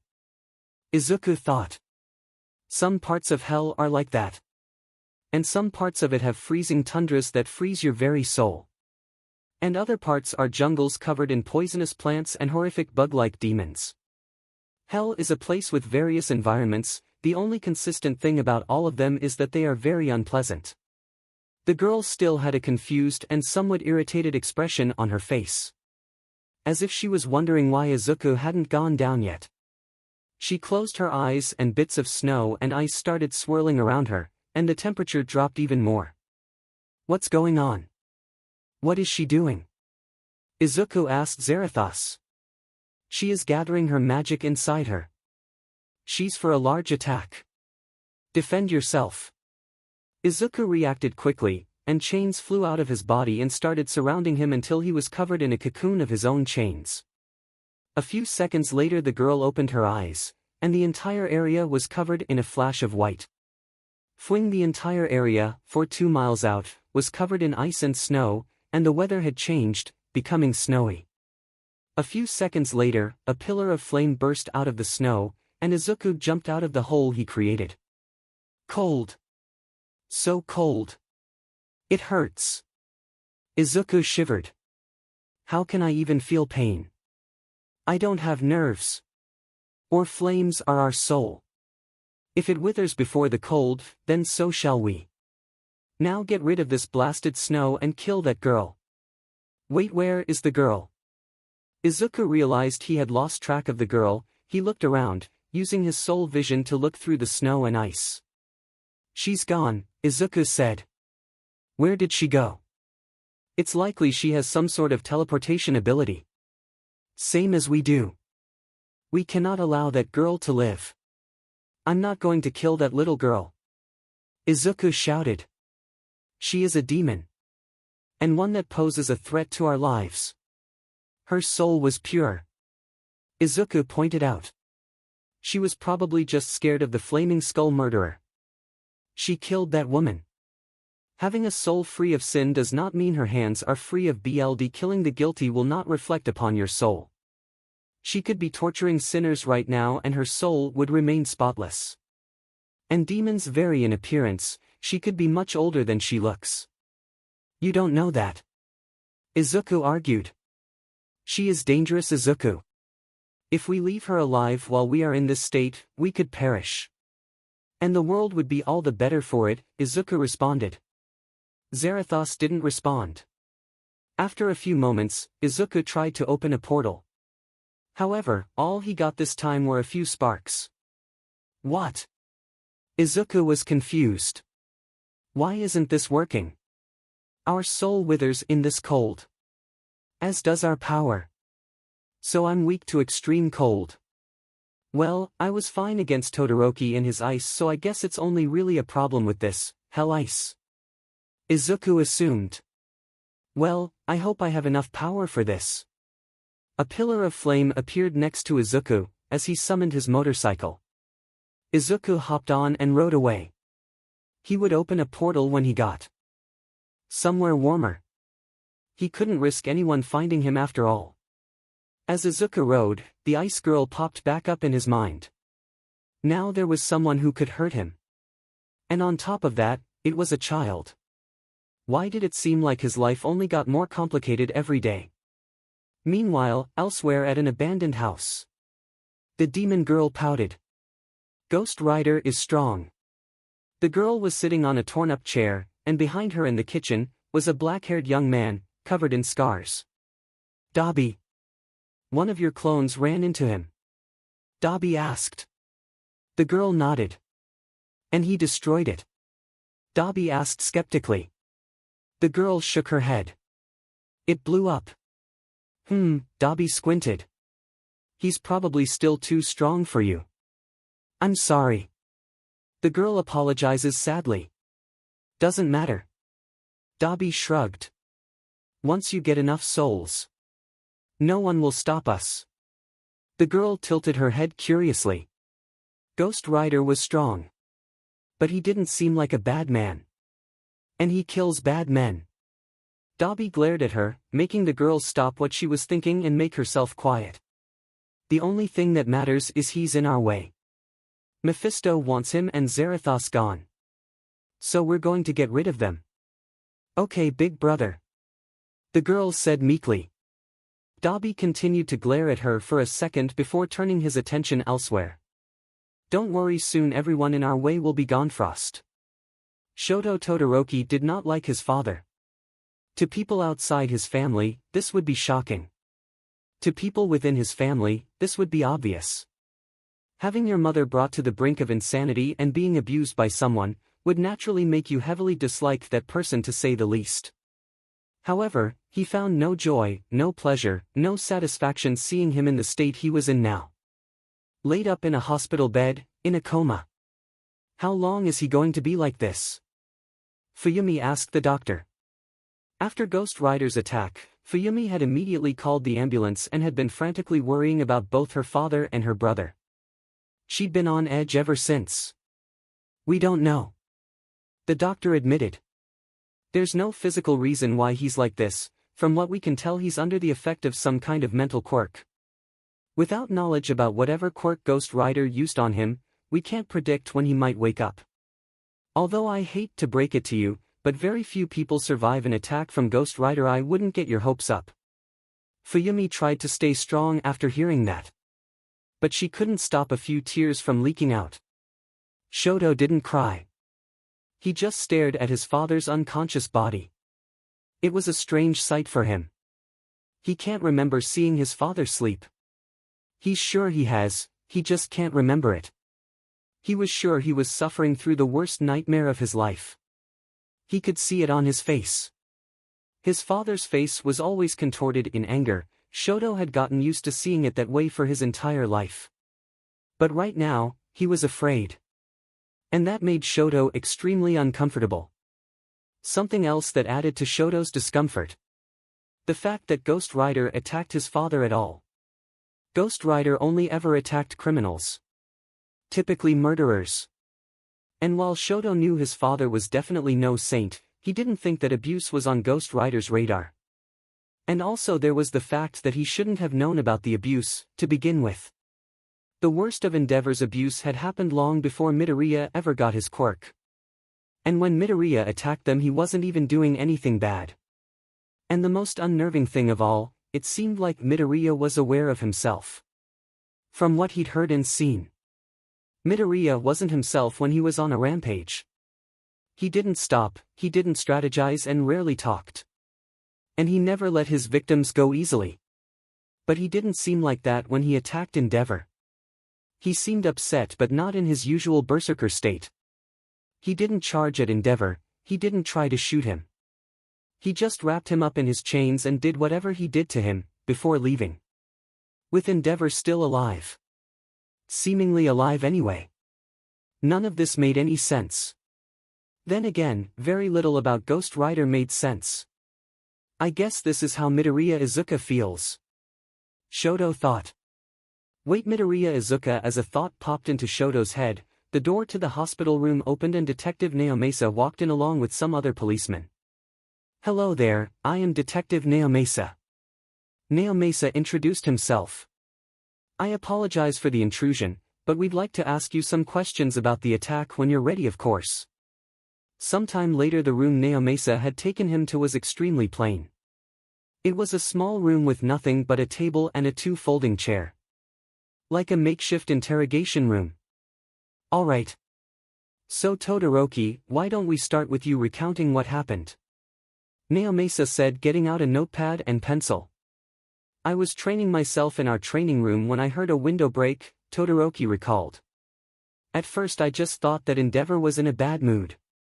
𝗵𝗃 breaks windows when he's in a bad mood? 𝗵𝗃 asked. He's rich. He can replace anything he destroys. Shoto replied. As I was saying, more stuff started breaking and I started hearing fighting outside. That's when I knew something was wrong. When I got outside, 𝗵𝗃 was already ensnared when I got there, and Midoriya was just staring at him. Staring? 𝗵𝗃 asked with interest. Did 𝗵𝗃 scream or look like he was in pain? He didn't scream, but he was definitely in pain, Shoto said. Is there something I should know about Ghost Rider's stare? Well, during one of Ghost Rider's previous attacks he was reported to have done something similar. He looked the victim in the eye, and without him doing anything else to them, the victims started screaming like they were being tortured. The victim then died, with their eyes being burned from the inside. 𝗵𝗃𝗧𝗍 revealed to him. We call it the penance stare. We don't know exactly how it works. But we do know that it can be lethal, and incredibly painful. Shoto took this information in as he realized what could have happened if he hadn't stepped in. But still, something seemed off. I seemingly interrupted it and tried to free 𝗳𝗧𝗏. I wasn't able to, of course. Those flames were abnormal. When I touched them it's like they were barely there, but when I tried to freeze the chains they melted the ice in an instant. Ghost Rider broke out of the ice, and then he left. He just left. 𝗵𝗃𝗧𝗍 raised an eyebrow. How long did the fight go on? In total? It couldn't have been longer than a few minutes. Shoto explained. He wasn't on one of his normal rampages. He seemed aware of himself. You're saying Midoriya attacked 𝗳𝗧𝗏 of his own free will? 𝗵𝗃𝗧𝗍 asked him. Attack, yes. But I don't think he was trying to kill him. Todoroki said. He left 𝗳𝗧𝗏 alive, and after using that stare, he didn't try to attack again. And the chains didn't seem to be hurting 𝗳𝗧𝗏 too much. I don't think he was ever trying to kill him. I think he wanted to use that stare on him specifically. 𝗵𝗃𝗧𝗍 thought about this for a moment. If Midoriya was indeed in control of himself it would make sense that he wasn't trying to kill 𝗳𝗧𝗏. Midoriya after all wasn't the type of person to murder someone of his own free will. And if he wasn't in control of himself it would make no sense for him to both leave 𝗳𝗧𝗏 alive and use the penance stare when he probably had an easier way to kill 𝗳𝗧𝗏. We can't know for sure until we know how exactly that stare works, but you might be correct, 𝗵𝗃𝗧𝗍 said. Did anything else of importance happen? Shoto couldn't tell him about Izuku talking. Because then it would reveal what 𝗳𝗧𝗏 had been doing. And that was family business. His business. No. Shoto lied. Little did he know about 𝗵𝗃𝗧𝗍's lie-detecting quirk. 𝗵𝗃𝗧𝗍 kept quiet about it for now. Alright. Now, one last question. Ghost Rider typically only attacks criminals. And while you said that Midoriya's behavior was off, I want to make sure. Has 𝗳𝗧𝗏 committed any illegal or immoral acts that you know of? No. Shoto didn't like saying this. He felt like he was letting 𝗳𝗧𝗏 get away with what he'd done. But as stated earlier, it was his business, he'd take care of it. Besides, taking legal action against 𝗳𝗧𝗏 likely wouldn't end well due to 𝗳𝗧𝗏's popularity, money, and influence. Alright. 𝗵𝗃𝗧𝗍 sighed. Now I feel I should tell you that my quirk acts as a lie detector, CRP. Shoto grit his teeth. It was a trap. Right now 𝗳𝗧𝗏 is an outlier in the list of Ghost Rider's victims, being the only one who isn't a known criminal or has committed some sort of illegal or immoral act, 𝗵𝗃𝗧𝗍 said.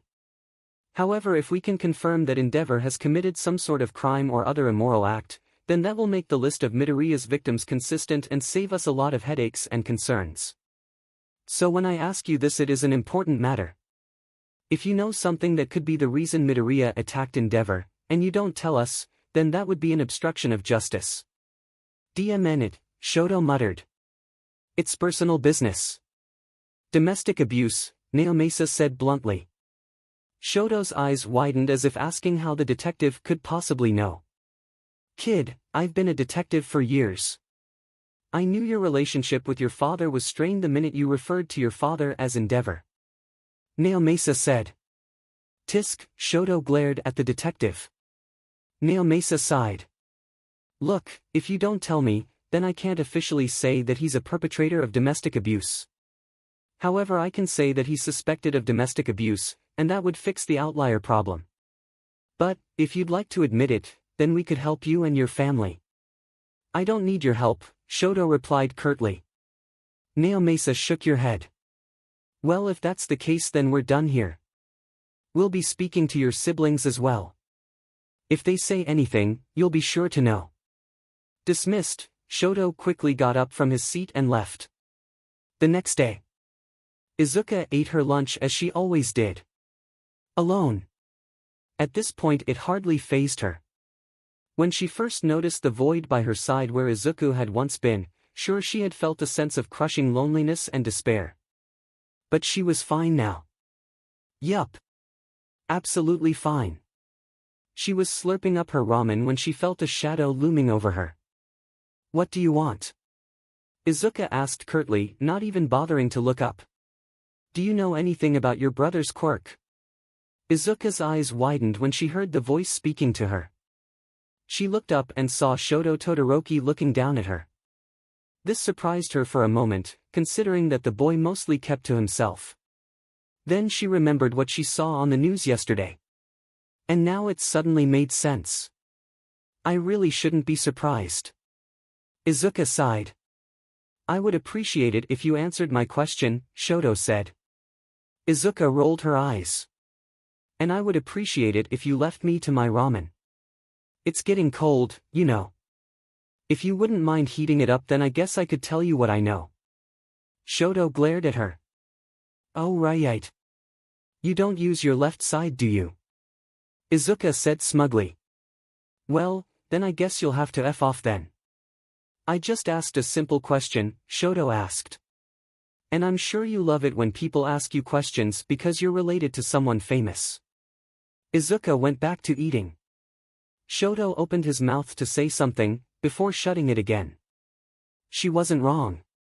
He did hate it when people swarmed him with questions about his father, and while Izuku didn't have the same kind of relationship he did with his father, theirs was probably no less tense and stressful.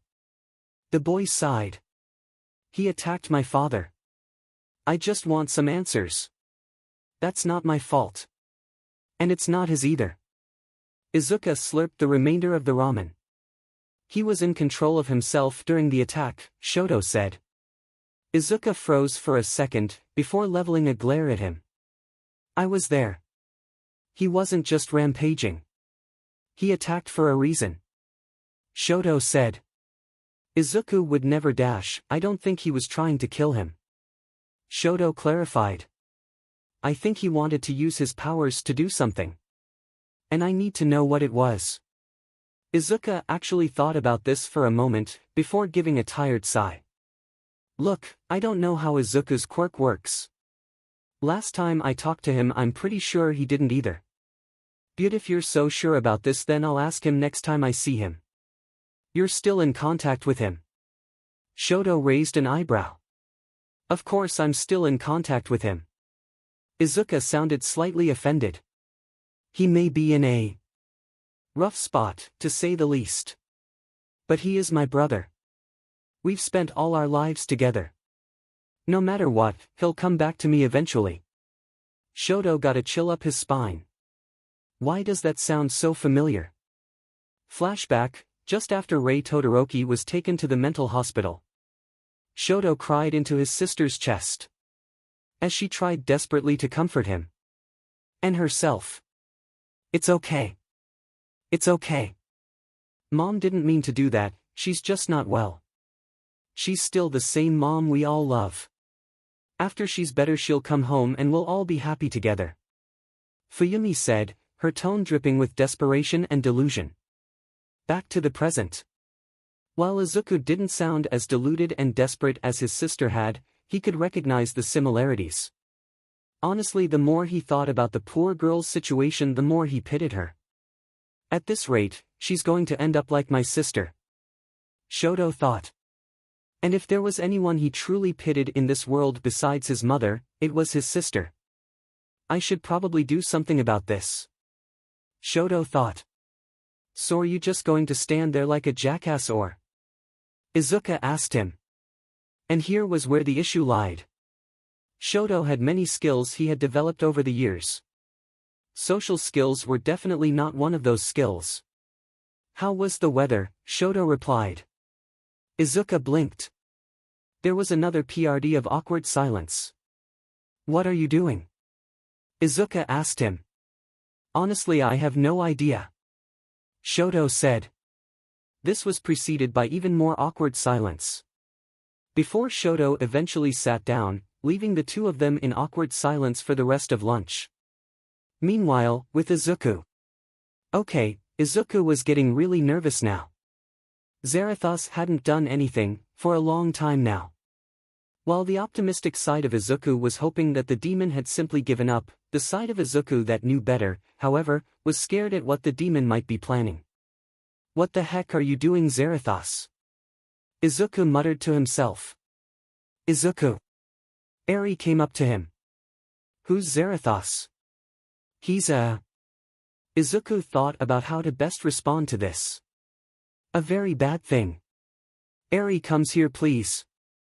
Eri nodded and crawled onto his lap. 𝗧𝗪𝗧 is a bad thing called a demon, Izuku explained. Demons are bad. They try to trick you by offering you things you want and then doing something really, really bad to you or the people you care about. Then they try to drag you to hell. What's hell? Eri asked. It's where all the evil people go when they die. To suffer for what they did. While they were alive. Izuku explained. So Overhaul went there? Eri asked fearfully. Izuku nodded. It was technically the truth. His stomach was a kind of mini hell that served the same purpose as hell. That's right. So that's why I want you to promise me that you'll never make a deal with a demon. I promise. Eri replied. Good. Izuku smiled at her. That's not going to stop her. Humans tend to ignore logic when they are desperate. You know this well. Izuku decided to ignore him. Innocent BLD has been split. Izuku. Izuku froze. For two reasons. 1. Why would 𝗧𝗪𝗧 tell him this, rather than just force him to go on a rampage? And 2, he was going to have to transform again, and that meant he was probably going to have to kill again. I'm not going to force you to do anything. I'll just give you the location, and let you take it from there.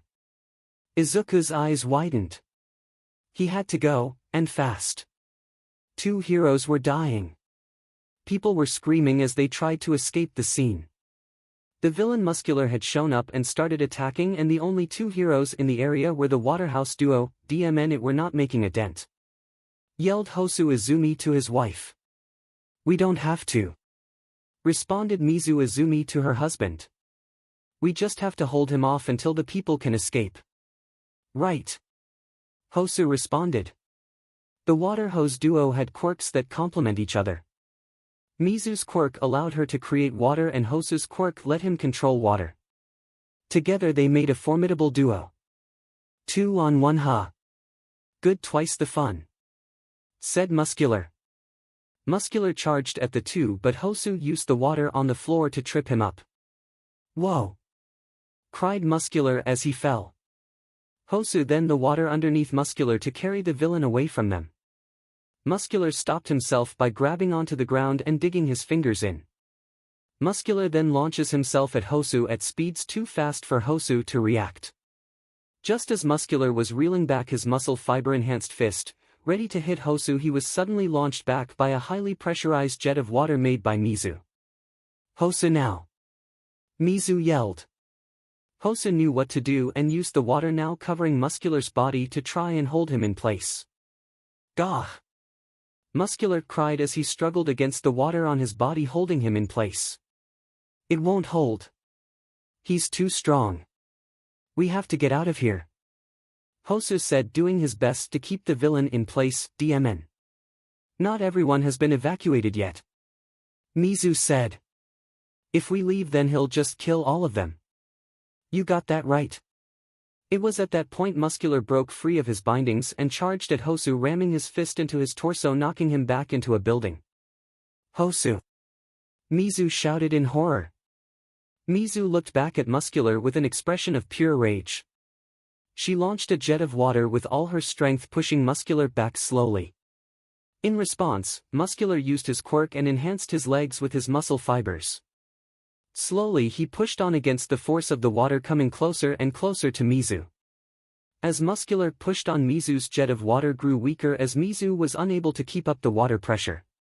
Soon Muscular got close to Mizu and he grabbed her by the head and threw her down onto the street. A silent scream emanated from Mizu as the wind was knocked out of her and her bones snapped. Muscular punched the downed hero, again and again until at the third punch his fist was blocked by a barrier of water. "Leave her alone, you son of a bitch." Muscular looked behind him to see an injured 𝗧𝗧 standing behind him.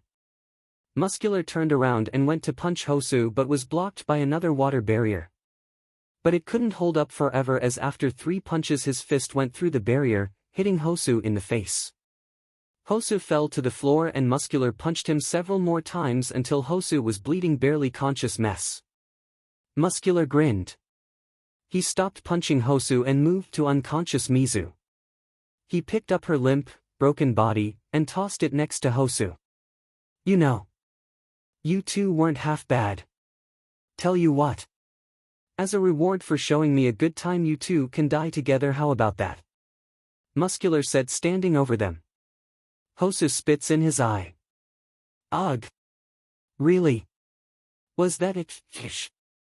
Muscular held his eye as 𝗧𝗧 used his quirk to drive the spit into his eye. After a couple of seconds, 𝗧𝗧 lost control of the spit due to the pain he was feeling, and Muscular uncovered his eye, revealing a bleeding hole where his eye once was. "You know what?" Muscular said, increasing the number of muscle fibers in his arm. "Fair enough." Muscular his arm back and was ready to kill the two of them. 𝗧𝗧 looked at his wife and said, "I love you." 𝗧𝗧 closed his eyes and readied himself for death. "I'm sorry, Koda." Muscular swung. But the pain never came. At least not for 𝗧𝗧. "Gah!" Muscular cried. 𝗧𝗧 opened his eyes to see a chain was wrapped around Muscular's enormous arm. "Get over here." Muscular was thrown into the air and landed right at the feet of Ghost Rider. Before Muscular could react, 𝗧𝗂 kicked him into a building. Not wasting a second, 𝗧𝗂 sent a ball of fire at the building Muscular was knocked into, causing it to explode. "I hope that was enough to knock him out," 𝗧𝗂 thought. He couldn't check, he had to save the water hose duo. He went to the closest hero, 𝗵𝘃𝗧, and started using his fire to sear her wounds shut and stop the bleeding. Ghost Rider. 𝗧𝗧 tried to get up, but his body was ruined and he was losing too much blood. "I'm so sorry. I took too long." 𝗧𝗂 regretted being so hesitant to come. If he had just gotten here sooner. 𝗧𝗂 was about to move on to help 𝗧𝗧, but suddenly his skull was grabbed by a huge hand, belonging to Muscular. The villain picked up 𝗧𝗂, before slamming him into the ground. Ghost Rider. "Well, if it isn't my lucky day. I get to kill 3 hero types and get some good fights." Muscular laughed, ignoring the burns his hand was getting from grabbing 𝗧𝗂. "I have to make him go away. And fast," 𝗧𝗂 thought. A geyser of flames erupted from 𝗧𝗂's back, launching the villain off of him. The villain landed a few feet away, a little hurt, but he got back up, not much worse for wear. "Is that all you got?" Muscular started powering up, using his quirk to increase his size and power with his muscle fibers. He's a lot stronger than the average villain.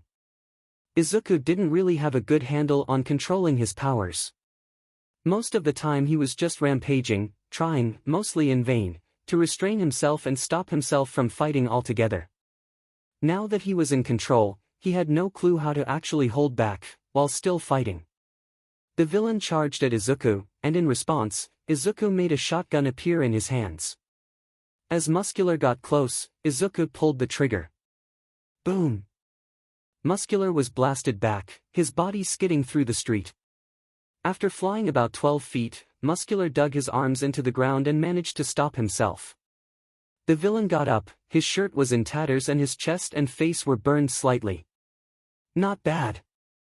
But you're a lot stronger than this, aren't ya?" Muscular wasn't the sharpest knife in the thoroughly stabbed body, but it was pretty obvious that 𝗧𝗂 was holding back significantly. "Just leave. I don't want to kill you," 𝗧𝗂 shouted at him. "Leave. Nah. The fun's just getting started." Muscular ran at 𝗧𝗂, using his muscle fibers to increase the power of his legs. Chains flew out of 𝗧𝗂's palms, wrapping around Muscular and binding him.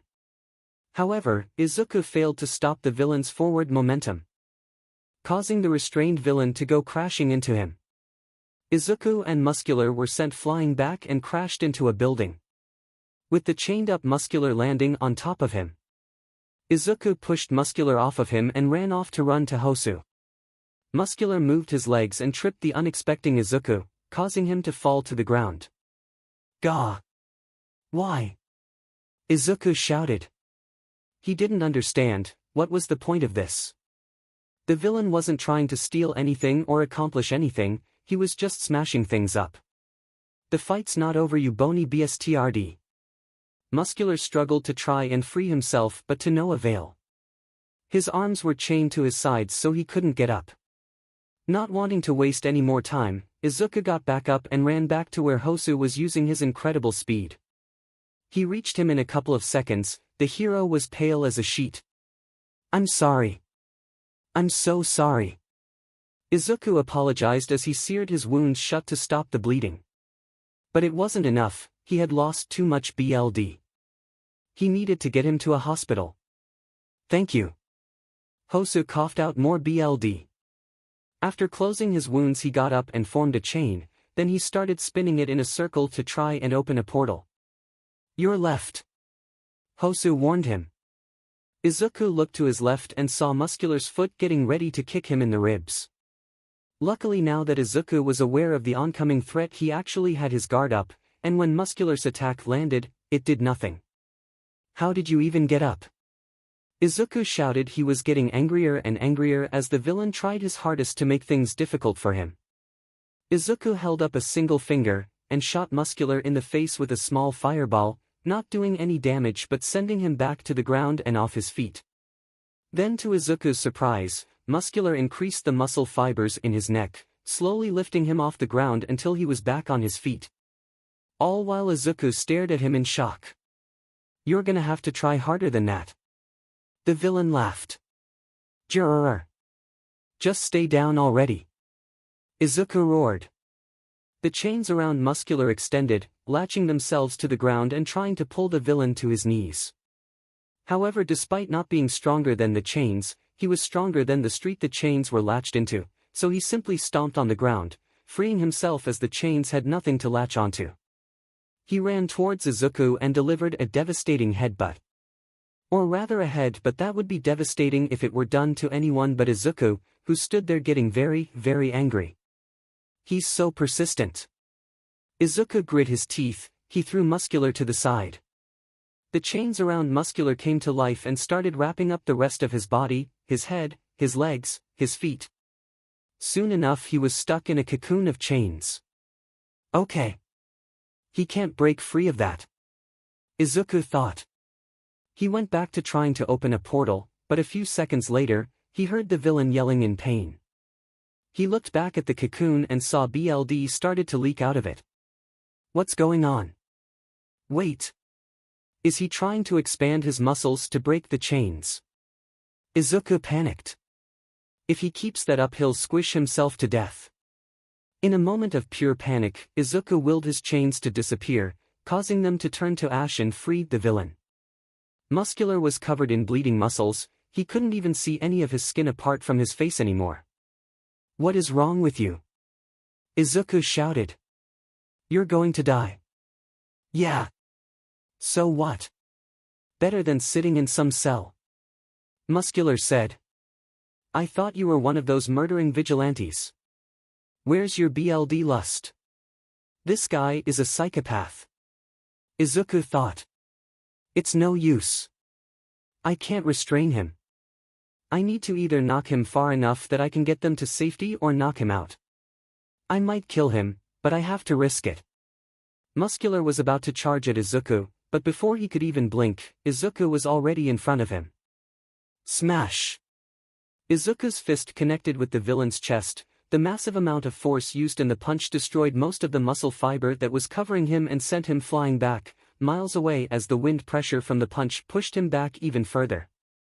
Once the villain was out of sight, 𝗧𝗂𝗧𝗏 quickly ran back to two heroes and checked on them. Mizu's bleeding had stopped, but she was still heavily injured, and would probably die if she wasn't given medical attention soon. 𝗳𝗏, however, was so pale. His breathing was, and he looked like he was going to die any second. "Please. Hang on just a little bit more. 𝗧𝗑𝗃 begged as he started opening up a portal to a hospital. 𝗵𝘃𝗧𝗏 𝗧𝗑𝗃 whispered. I'm not gonna make it. Don't say that. Heroes never give up. 𝗧𝗑𝗃 shouted back in denial. The portal started to form, and after a few more seconds, it came into existence. The people in the hospital on the other side panicked, screaming in terror. 𝗧𝗑𝗃 went to pick up 𝗧𝗑 when he heard a loud thud, coming from far away. No. It can't be. He thought. Thumb.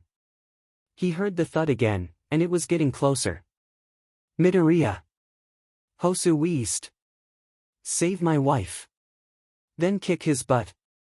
𝗧𝗑𝗧 closed his eyes and passed away. No. No. No. No, no, no, no, no, no, no, no, no, no. 𝗧𝗑𝗃 shouted in despair and rage. He didn't have much time to rage though, because he could hear Muscular getting closer. 𝗧𝗑𝗃 took a second to look at 𝗧𝗑𝗧's dead body before he looked over to 𝗵𝘃𝗬. He picked up the unconscious heroine and walked through the portal. Get her a stretcher. Now. 𝗧𝗑𝗃 roared at the staff that had not run away. He didn't have time to reason or deal with anyone, he needed to use his intimidation. The staff came back with a stretcher in less than a minute. 𝗧𝗑𝗃 laid her out on the stretcher and watched as they took her away. Then he walked back through the portal. He was about to close it, but then he saw 𝗧𝗧's body. If it stayed here, there was a chance it might get destroyed in the battle that was about to come. 𝗧𝗑𝗃 picked up the dead body and tossed it through the portal. Thud. Muscular fell from the sky, landing on his giant muscle fiber-enhanced legs. 𝗧𝗑𝗃 closed the portal and turned to face the villain. Hit me as strong as you can, 𝗧𝗑𝗃 told him. What was that? Muscular said, slightly shocked by what 𝗧𝗑𝗃 just said. Hit me. As strong as you can. 𝗧𝗑𝗃 repeated, standing still. Muscular gave him a confused look for a second, before giving him a maniac grin. You got it, bonehead. Muscular pp back his arm and buckled his knees, adding more and more muscle fibers to his right arm and legs. After a few minutes, Muscular's arm and legs were huge, easily letting him tower over anyone that didn't have gigantification quirk. Alright, buddy. You get what you wanted. Muscular charged at 𝗧𝗑𝗃, lunging at speeds faster than most people could even see. The fist connected with 𝗧𝗑𝗧's head and 𝗧𝗃𝗃. Winds kicked up, pushing back cars, breaking the windows in the buildings, and putting out the fires. But despite the powerful force of the punch, 𝗧𝗑𝗧 stood there, standing still. Completely unaffected. Muscular's eyes widened. As he started to realize just how strong 𝗧𝗑𝗃 was. It was pointless, 𝗧𝗑𝗃 said. You can't beat me. You're going to lose. But because you kept trying, he died. A good man died, and you're going to lose anyway. Why? What was the point? What was the point of any of this? Why kill these people? What did you gain? 𝗧𝗑𝗃 looked into the man's soul, desperately searching for some reason why he did this. Some reason to want him to keep him alive. It didn't take him long to find out there was none. He did this for fun, killed innocent people, he killed men, women, children for fun. 𝗧𝗑𝗧's mind was blank for a moment. And then he exploded in anger. Rah! 𝗧𝗑𝗃 roared out in pure rage, his body turning into a pillar of flames that touched the sky. Muscular cried out in agony as the fist he used to punch 𝗧𝗑𝗃 with was caught in the flames, and disintegrated completely. The pillars started growing wider and wider, and Muscular spread out the rest of his fibers through his body, trying to make himself as durable as he could while he backed away from the flames. From the pillar of flames came 𝗧𝗑𝗃, who had grown even larger than the surrounding building and towered over Muscular. 𝗧𝗑𝗃 opened his enormous jaw, and hundreds of chains flew out. The chains wrapped around Muscular, binding him and keeping him from moving. Then he lifted his foot and stomped on Muscular. You are monster. Stomp. You are a murderer. Stomp. You've killed dozens. Nearly 100. Stomp. I let him die to save you. Stomp, I should have just 𝗧𝗵𝗲 𝗧𝗂𝗧𝗏 stopped as he heard an alarming noise. He looked down and to his horror, all he saw was the squished, bloody and broken remains of what had once been the villain 𝗵𝘃𝗧𝗍, splattered across the crater he had created. All the anger quickly drained from 𝗧𝗂𝗧𝗏, and instead was replaced by fear and dread. Without a word, 𝗧𝗂𝗧𝗏 shrunk back down to normal size, transformed back into his human form and fell to his knees. He had killed someone. Again. Not Zarathos, not him under Zarathos' influence. Zarathos didn't even try to manipulate him this time. He had done this. He lost control of his temper and his power, and he killed someone. For a while, he just stayed there. On his knees. Staring at the remains. Eventually, the police showed up. They put up tape around the area, but other than that they stayed away. No one had told them Ghost Rider was here, and not knowing how to deal with him, they just left him there. Sometime later, Midnight and Eraserhead showed up. What's going on? Eraserhead asked. Villain attack. The policeman said. And a Ghost Rider showed up. He's still here. We don't know what to do about him. The two heroes walked into the crime scene and saw 𝗧𝗂𝗧𝗏, still kneeling over the remains of 𝗵𝘃𝗧𝗍. His eyes filled with horror and despair. The two heroes carefully approached him. Midoriya, Aizawa called out to him. Midoriya, are you there? 𝗧𝗂𝗧𝗏 didn't respond. The two heroes just stood there, unsure of what to do. Neither of them could fight 𝗧𝗂𝗧𝗏. And it was clear he was in some state of mental dismay. Maybe we can arrest him while he's like this. Midnight suggested. Let's just stay still for a while, Aizawa said. See if he dash. Suddenly 𝗧𝗂𝗧𝗏's right arm burst into flames and was transformed, causing the two heroes and the police to jump back. 𝗧𝗂𝗧𝗏 formed a shotgun in his hand and held it under his chin. Boom! 𝗧𝗂𝗧𝗏's entire head was blown clean off. The gun fell to the floor and his body fell back. His neck stump leaked blood onto the street. The police and heroes looked on in both shock and horror. Did he just kill himself again? Midnight tried not to throw up. The sight of a child committing suicide right in front of her was incredibly horrid. I know he can regenerate, but... Aizawa felt much the same. Suddenly 𝗧𝗂𝗧𝗏's neck burst into flames, and in a matter of seconds, 𝗧𝗂𝗧𝗏's head had grown back. And then he curled up into a ball and started sobbing. All the police and heroes looked at the crying teenager. Pity glimmering in most of their eyes. Midnight walked towards him and kneeled down. Midoriya. The nightmare doesn't end. 𝗧𝗂𝗧𝗏 sobbed. It only gets worse. Before anyone could say anything else, 𝗧𝗂𝗧𝗏 burst into flames, his flesh and organs being burned away in an instant as he transformed into his demonic form. He got up and summoned his motorcycle underneath him, before riding off. Later, at the church. 𝗧𝗂𝗧𝗏 pushed both the doors open. The sound waking up Eri. 𝗧𝗂𝗧𝗏. Eri quickly got out of bed and started running to him, sensing that something was wrong. 𝗧𝗂𝗧𝗏 ran to her, kneeling down and engulfing her in a tight embrace. Crying freely into her back. 𝗧𝗂𝗧𝗏. Eri knew something was wrong now. 𝗧𝗂𝗧𝗏 was crying in front of her. 𝗧𝗂𝗧𝗏 normally never cried if he thought she was watching. 𝗧𝗂𝗧𝗏 clung desperately to her.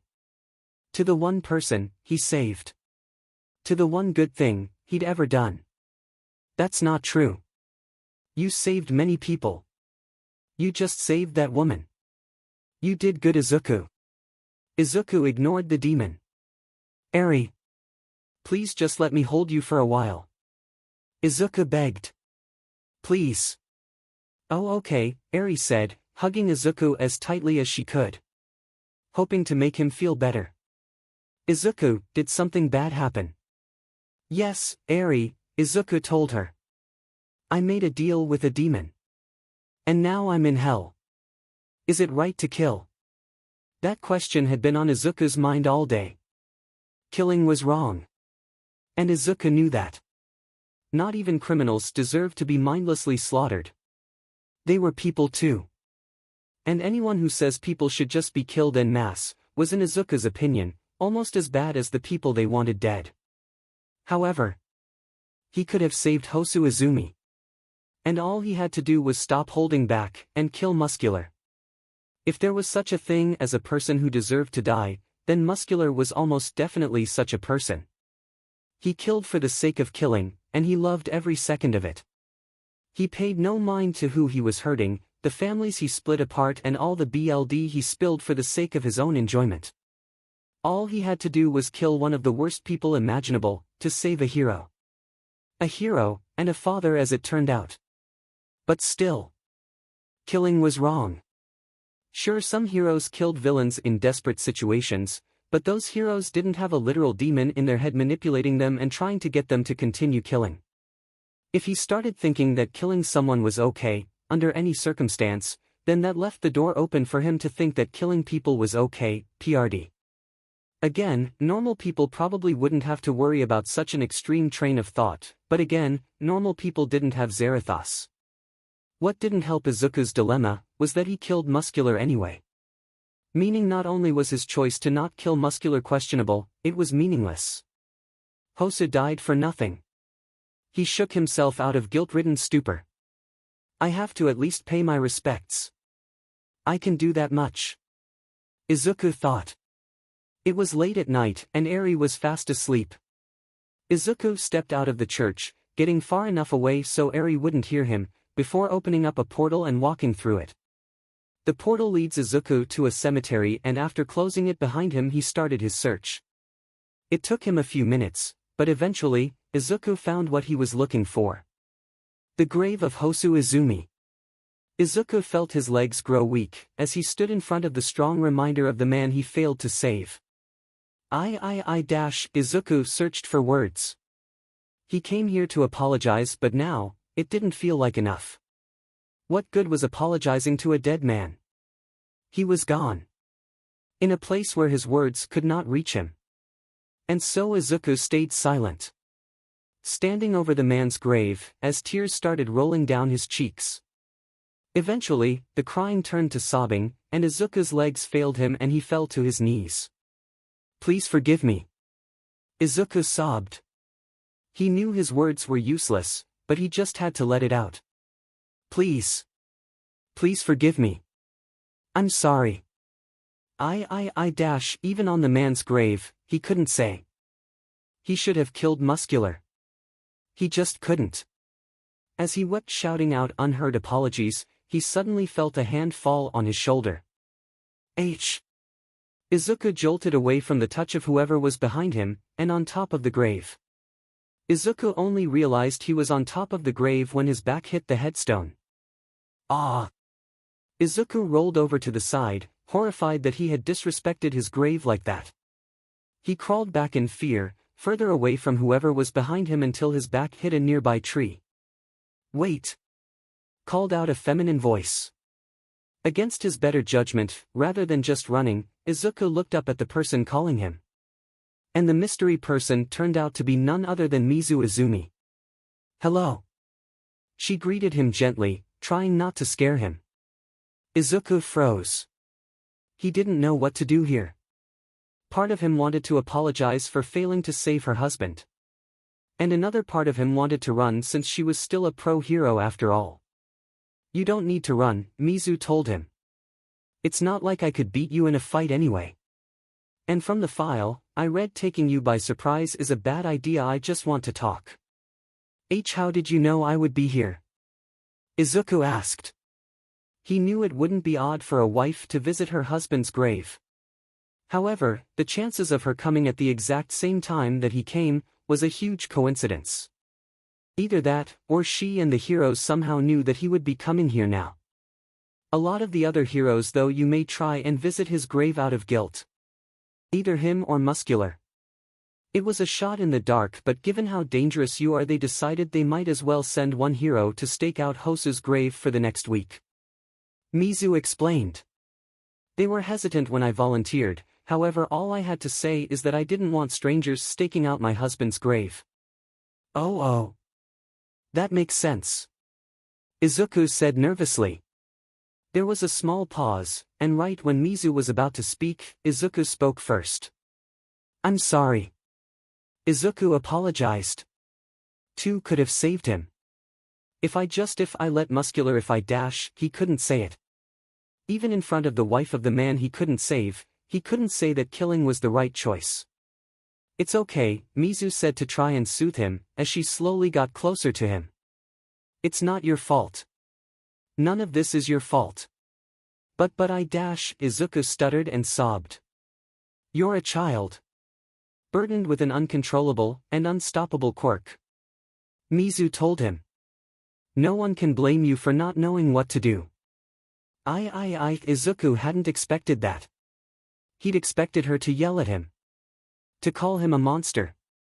To try and arrest him. He didn't expect forgiveness.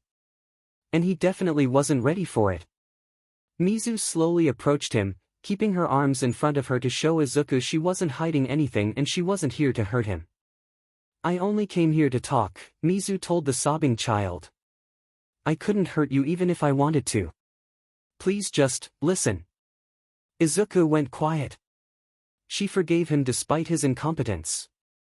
He should at least hear her out. "I know things have been strong for you. I can't imagine how overwhelming it must be for you." 𝗵𝘃 told him. "You've had to deal with things no one should have to deal with at your age, and no one has been trying to help you." "Well, not really trying to help you. She's going to tell me to turn myself in." 𝗧𝗂𝗧 thought. "At least she's doing it nicely. At best they want to lock you up, throw a therapist at you and hope you recover one day. At worst they want to put you in a coma, lock you in a box, and throw away the key. But I don't think any of that will work. Let alone help." 𝗵𝘃 said. This surprised 𝗧𝗂𝗧, who was sure she was here to convince him to turn himself in. It's what every other hero did. So why would she think differently? Did she want the villains to die? What do you want?" 𝗧𝗂𝗧 asked. "I want to help you," 𝗵𝘃 said, standing in front of him. "You can't handle this on your own. And you shouldn't have to. The only family you have is your sister and I doubt she's handling this very well either. I know I'm not your parent. Or anyone you know. But I can help you. Come with me. You can stay with me and we can get you through this." What? 𝗧𝗂𝗧 was so confused. This wasn't how he thought this was going to go at all. But if the heroes found out they won't, 𝗵𝘃 said. "I'm a hero. The last person they would expect to do this. And barring that, I doubt they'll be launching an investigation on a wife who just lost her husband." But why? 𝗧𝗂𝗧 asked. "Why would you want to help me? I'm a monster. A villain. A murderer. And you're a hero. I'm a mother first. And a hero second," 𝗵𝘃 stated firmly. "And you're not a monster or a villain. You're a child that needs help." 𝗧𝗂𝗧 was silent. In awe of her kindness and just how genuine she sounded. It was too good to be true. It had to be a lie. 𝗧𝗂𝗧 activated his soul vision, looking for any trace of dishonesty. But there was none. She was being fully honest. She just wanted to help him. It was tempting to just take her offer. He was so tired of living in abandoned buildings or on the streets, with his only company being a little girl who he knew he would have to leave eventually. He wanted to accept her offer for help. But he knew the problems that would cause her. Her and her son. And he couldn't do that to her. Not after causing her so much pain already. Although she was the perfect candidate to take care of 𝗧𝗍. It hurt to think that. It hurt a lot more than he thought it would. 𝗧𝗍 was his only companion. The only one who encouraged him and tried to comfort him. The one reminder that despite all the horrible things he did, he managed to do at least one good thing. He always knew it wouldn't last. He couldn't give her a happy life with friends and good food and a warm, comfy house. She deserved so much more than he could give her. Bittersweet tears ran familiar trails down his face, as he once again made a decision he knew he would hate. Okay. He lied to her. I'll come with you. But I'll do it on one condition. 𝗵𝘃 looked at him curiously. And that is? Two haven't been alone. 𝗧𝗂𝗧𝗟 told her. There's someone else. A few minutes later. A short explanation and a portal later, 𝗧𝗂𝗧𝗏 and 𝗵𝘃 were now standing in the church, looking at 𝗬𝗧. So this is her. 𝗵𝘃 looked down at the small girl with eyes full of pity. She's so small. 𝗧𝗏 only ever gave her enough food to keep her alive, 𝗧𝗂𝗧𝗏 explained. And he took so much blood from her. 𝗬𝗧𝗟𝗘. I hope he's burning in hell. 𝗵𝘃 growled, before remembering the situation and quickly regaining her composure. I understand why you were hesitant to hand her over to the police. Given that she's the key ingredient to quirk erasing bullets. All it takes is a few greedy cops to auction her off to the villain community and she's back where she started. So you'll take her in? 𝗧𝗂𝗧𝗏 asked her semi-hopefully. Of course. I'd be a terrible hero if I refused. 𝗵𝘃 said. Despite getting what he wanted. 𝗧𝗂𝗧𝗏 felt very little relief. An empty sense of accomplishment. Apparently, they had been speaking a bit too loud, because 𝗬𝗧 began to stir. 𝗧𝗂𝗧𝗏. 𝗬𝗧 slowly opened her eyes. Then she noticed 𝗵𝘃. Her tiny eyes immediately shot open, and in a panicked fashion scurried behind 𝗧𝗂𝗧𝗏's leg. 𝗧𝗂𝗧. A hero. 𝗬𝗧 warned him. This response saddened him. People were supposed to see heroes and feel hope. Feel safe. Not run and scream in fear. And it was because of him. 𝗬𝗧. This is Mrs. 𝗧𝗍𝗻. She's okay, she's a friend. 𝗧𝗂𝗧𝗏 kneeled down, telling this to her face to face. A friend. 𝗬𝗧 repeated, calming down slightly. Does that mean she's not going to fight you? No, 𝗬𝗧, she's not going to fight me, 𝗧𝗂𝗧𝗏 told her. And she won't try to take me to jail either. 𝗬𝗧 looked past 𝗧𝗂𝗧𝗏, at 𝗵𝘃, who gave her a pleasant smile and a small wave. You can just call me 𝗵𝘃. 𝗧𝗂𝗧𝗏 could tell she was still uneasy about 𝗵𝘃. He knew she would be. 𝗬𝗧 was uneasy about being around anyone other than him. Something he hoped she would get over soon. Mrs. 𝗧𝗍𝗻 is going to let us live with her and her son. We'll get warm beds and better food. 𝗧𝗂𝗧𝗏 told her, trying to make it seem as enticing as possible. Will there be apples? 𝗬𝗧 asked. Yes. 𝗧𝗂𝗧𝗏 looked at 𝗵𝘃, who nodded. Can we take the books? 𝗬𝗧 asked. Well, you'll have to ask Mrs. 𝗧𝗍𝗻. Both 𝗧𝗂𝗧𝗏 and 𝗬𝗧 looked at 𝗵𝘃 for answers. Of course she can. I will have to look through them, but I think it'll be fine. 𝗵𝘃 told them. 𝗬𝗧 seemed to perk up at that. We should go now. 𝗧𝗂𝗧𝗏 abruptly took his Ghost Rider form and started opening a portal to 𝗵𝘃's house. We have things to move. He opened a portal just outside of 𝗵𝘃's house. She told him the location of it while they talked earlier. It was in a fairly isolated location. After all, if a pro decided to live in a regular neighborhood, they would be swarmed by the press every day of their lives. The three of them moved all of the books inside 𝗵𝘃's house, as well as all of 𝗬𝗧's other possessions. Luckily her son was already asleep, so they did so with little to no interruptions. However, as 𝗵𝘃 was moving the books, something caught her eye. A black book with a red pentagram on it. She picked it up and looked at it curiously. Is Midoriya a Satan worshipper? As she started growing more concerned, she found that there was something sticking out of one of the pages, a piece of newspaper. Most likely acting as a bookmark. She opened up the book to the marked page and was shocked by what she had found. Inside was something that looked remarkably similar to 𝗧𝗂𝗧𝗏's Ghost Rider form, with the only real differences being that the drawing was of what seemed to be an adult skeleton and not a teenage one, and that the flames were blue rather than green. However, if she recalled correctly, when All Might had knocked Midoriya unconscious, and he proceeded to go on his worst rampage yet, his flames were blue rather than green. On the top of the page read the demon's name. 𝗬𝗧𝗏. Zarathos, it's definitely no coincidence that Midoriya has this book. But what does this mean exactly? Looking at the pages clearly, this was written long before Midoriya ever gained his quirk. Mizu read more and more of the page, as she theorized what this might mean. Mrs. Izumi. Izuku called her name from behind her. Mizu was taken out of her thoughts and she instinctively turned around to look at Izuku, revealing that she was looking at the book. Izuku's eyes widened and he quickly rushed forward and took the book. I can explain. Izuku held the book close to his chest. I'm sure you can. I don't think you're some kind of devil worshipper if that's what you're worried about. But do have some questions. Some I hope you'll be willing to answer when you feel comfortable. Mizu wanted answers, but she wouldn't get anywhere by overwhelming the poor boy more than he already was. Oh. Thanks. Izuku stuttered. Is that everything? Mizu asked him. It should be yes, Izuku said. He looked pained. Like he was about to do something he knew he would regret. And while Mizu didn't want to be suspicious of the boy, the face he was making forced her to be on her guard. Are we leaving?